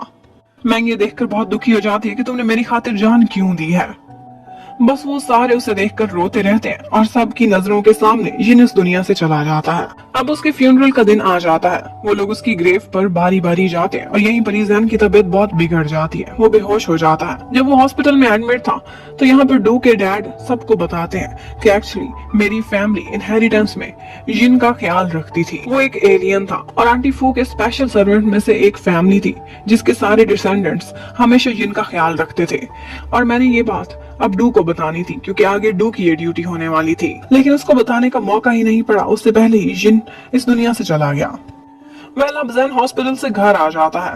यहाँ पर वो केजी को टेरेस पर लेकर जाता है और उससे पूछता है कि इस जन्म में तो तुम मुझसे शादी कर चुकी, क्या इसके बाद जो अगले जन्म आएंगे क्या उसमें भी तुम मेरी दुल्हन बनोगी?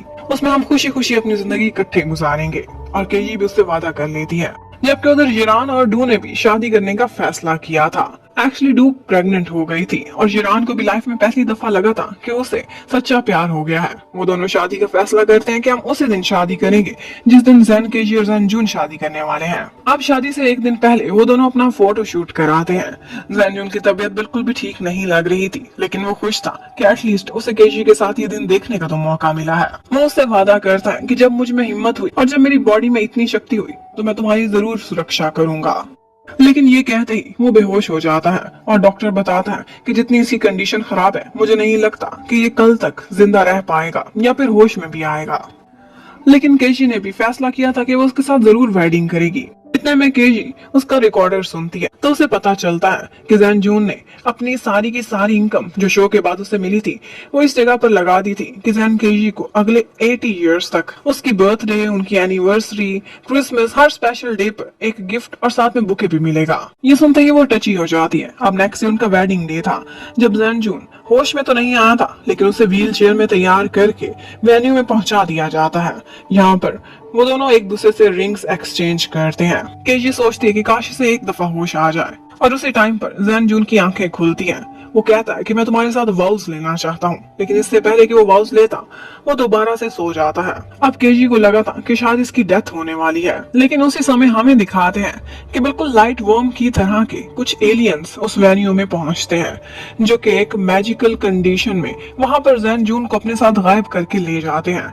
वहां के सारे लोगों की मेमोरी में से जैन जून को डिलीट कर देते हैं और सबको ऐसा ही लगा था कि जैसे वो लोग डू और जिरान की वेडिंग अटेंड करने के लिए आए हैं।